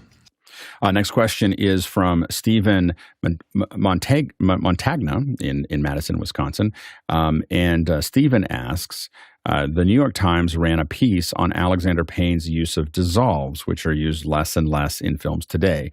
What aspects of visual literacy do you think have shifted in the advent of YouTube and TikTok and Instagram? Oh, it's a lot of big subject. Courtney? Well, variable aspect ratio is the main bugaboo that has plagued everyone, is the vertical aspect ratio or the square aspect ratio. You see trends like this in media over the years. I've seen trends in commercial production go, where I worked mainly for the last 20 years or so, go from, okay, we're going to smoke it up. And, the Ridley Scott brought that over from Europe, of putting smoke so that you can see the light, shafts of light, and every room looked like there were 7 people smoking cigarettes in it when there weren't any, to shaky cam. There was a period of time where shaky cam was everybody shot shaky cam. Nobody mounted the camera on a pair of sticks. It was always on a handheld or on a football or on something where they could constantly move the frame around to give it more urgency and more excitement and more edge. And then that went by, and now a lot of stuff is shot with very smooth moves on dollies. So there we go through trends, and the trend to shoot vertically or to do a lot of quick cutting is now coming about because of the tools available to TikTokers and YouTubers to do fast cuts and fast moving stuff. That becomes a style. So styles change with the times. That's all I can say. Alex? Yeah, I think the two big things is the being willing to do jump cuts is something that has become just kind of normal. In fact, I see clients adding that jump cut to their things to be quote unquote cool. So they're not even trying, like they're actually trying to create that. So because it feels much more like what the kids are doing these days. So jump cuts. And then the other thing is that address straight to camera. When I look at older interviews, especially when I look at new ones, when I look at someone doing a new interview where they're looking like this off, it feels really old. With COVID and Zoom, we got really used to a straight address. And it really is. I think that the looking off to the producer is fading away, and Errol Morris is going to take over all of our views because we're just so used to it now, and it's partially a lot because we're on Zoom all the time and watching people kind of do a semi-straight address. We've got really good questions here. Let's get to the next one, but we're going to have to zoom through them here. Next question is from Paul Wallace in Hot Springs, Arkansas. What video trends are likely to roll out at CES in Vegas next week? Courtney? Bigger LCD screens. I think Linus Tech Tips did one on this TCL 110 or 113 inch single panel LCD, which is probably going to roll out more. There are very few of them. They're only available in China right now, but I think we're going to see bigger and bigger single panel TVs. Guy, real quick. Yeah, the XR stages, the LED walls are getting tighter and tighter. They showed this a couple years ago with the Sony Crystal technology. They're getting these pitches are getting so tight, and the price point just needs to come down. So we'll see more of that. We'll see transparent displays from LG. We'll see things like this where you see these signage where the door is actually just a transparent OLED display. You'll see people putting cameras now behind these, so it's the ultimate teleprompter where the display is the camera's right behind the transparent display. See OLED thin curtain like roll-up TVs where they'll come out of a box, and so your TV can just be in a little box. curved, where curve actually can move with a remote control. So you'll see the sides tighten in if you want the more immersive, or back out. Some of this stuff's already shipping, but this is stuff that I saw last year, and I think you'll see more of it. So what happens at CES, you see a trend that's you'll see the future where it's 3 years out, and then you'll see the trend start to pick up as the early adopters start to buy in, and the technology just gets cheaper and cheaper to produce, and then everybody and their grandma is able to get it. But yeah, those big TVs as well, like Courtney was saying, the 100-inch plus, like Linus was showing, and those are going to be a thing, because you can get an 80-inch at Costco now for like $800. It's crazy. So going to 100 isn't. Everybody wants bigger, so that'll be a trend. Next and last question. Next question is from Todd Rains in Allen, Texas, U.S. And Todd asks, Cindy and I were discussing cameras for our woodcutting studios. What are the pros and cons of Micro Four Thirds versus APS-C? We depend on zoom lenses where cameras are within 2 to 8 feet away from the subject matter. Courtney? Well, I think the main thing, you're going to get a little better light capturing a lower light response with the APS-C because it's got a bigger sensor. You'll also get a little bit better bokeh, but at those distances, you're probably not going to see the difference between the Micro Four Thirds and the APS-C. Maybe with a full frame, you'll see a little bit more difference, but you'll have a little lower noise off of the larger area sensor Alex? like this. Sorry. Yeah, so one of the advantages of the APS is that that your depth of field is deeper. So you're going to be able to, more things will be in focus, and that might be more important when you're showing things. When you're showing you might want to have a really short depth of field, but when you're showing, oftentimes when we're doing tutorials, I often use my iPhone because I want that deep depth of field. I don't want to cut things off, and I want to figure out focus. And so the APS may be able to do that, or you end up closing down the video closing down the light for it on the APS. The advantage of the APS, of course, is better low light performance, more cameras. The other thing is a lot of people are hinting these companies are going to slowly give up Micro Four Thirds. So it hasn't been really, it's been seen as a little bit of a fad. And a lot of folks 20-year fad or 15-year fad, but most of these camera manufacturers are moving more and more towards the Super 35, and really a lot of them are moving to full frame. I mean, even if you look at where Sony's going, a lot of their new stuff is really focused on full frame. And so I think that you're going to see APS and above is really what most people are doing, and Micro Four Thirds is going to be probably slowly left out. It's fine right now. And the other thing I would say, the last bonus, is the Panasonic power zooms are really great for the Micro Four Thirds. So they have these little ones that are like 12 to 40 that you can control. Especially, you can control those remotely. I use it, for instance, with the Blackmagic cameras. On the smaller Blackmagic cameras, little production studios, those will just zoom in and out, and I can control that from my switcher. So the little power zooms are really useful in that area. But I think you're going to see most of the industry moving more and more towards APS and above. Excellent show today. Thank you, panelists. Thank you, everybody else. Jeff, is this your first time on? I have not seen you before. Yes, it is. I was on some of the Sunday Outstanding shows. performance today. Welcome to the panel. You were great. It was great to have your opinions and impressions on everything. I hope we can see you a lot more as you come in. Very well done. I also wanted to say thanks to all the rest of our normal panelists who come here every day and help us understand these things. It really does take a lot of commitment for everybody to show up here every morning, and somebody's always here. And without that, this show doesn't exist. The other two constituencies, of course, that are absolutely equally important.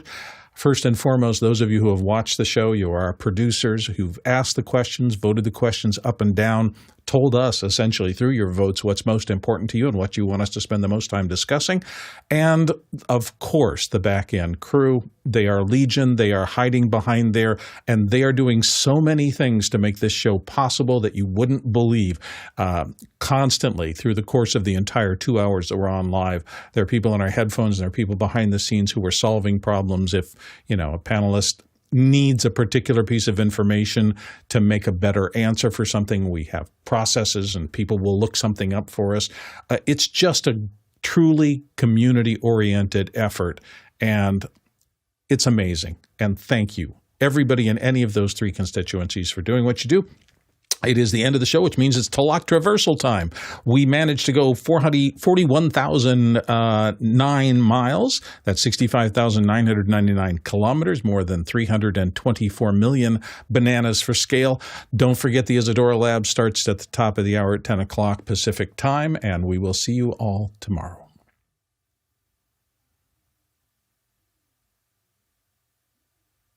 Gonna get this thing working. It's Nucleus today.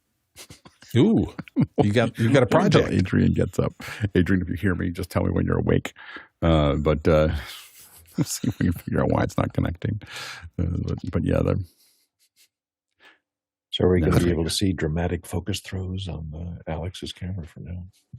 Rack focus. I think I have to jump on a plane next week and fly around a little bit. So there's going to be some footage. Oh, That's all I got to say. Oh, nice. The focus thing on is that what you're talking about? Getting that working? Yeah. And I got a 58 millimeter for the 1X instead of 24 millimeter. I got all kinds of little bits and pieces. Clearly, the thing on the top is not the end. No. I'm cobbling this thing together. I'm just keep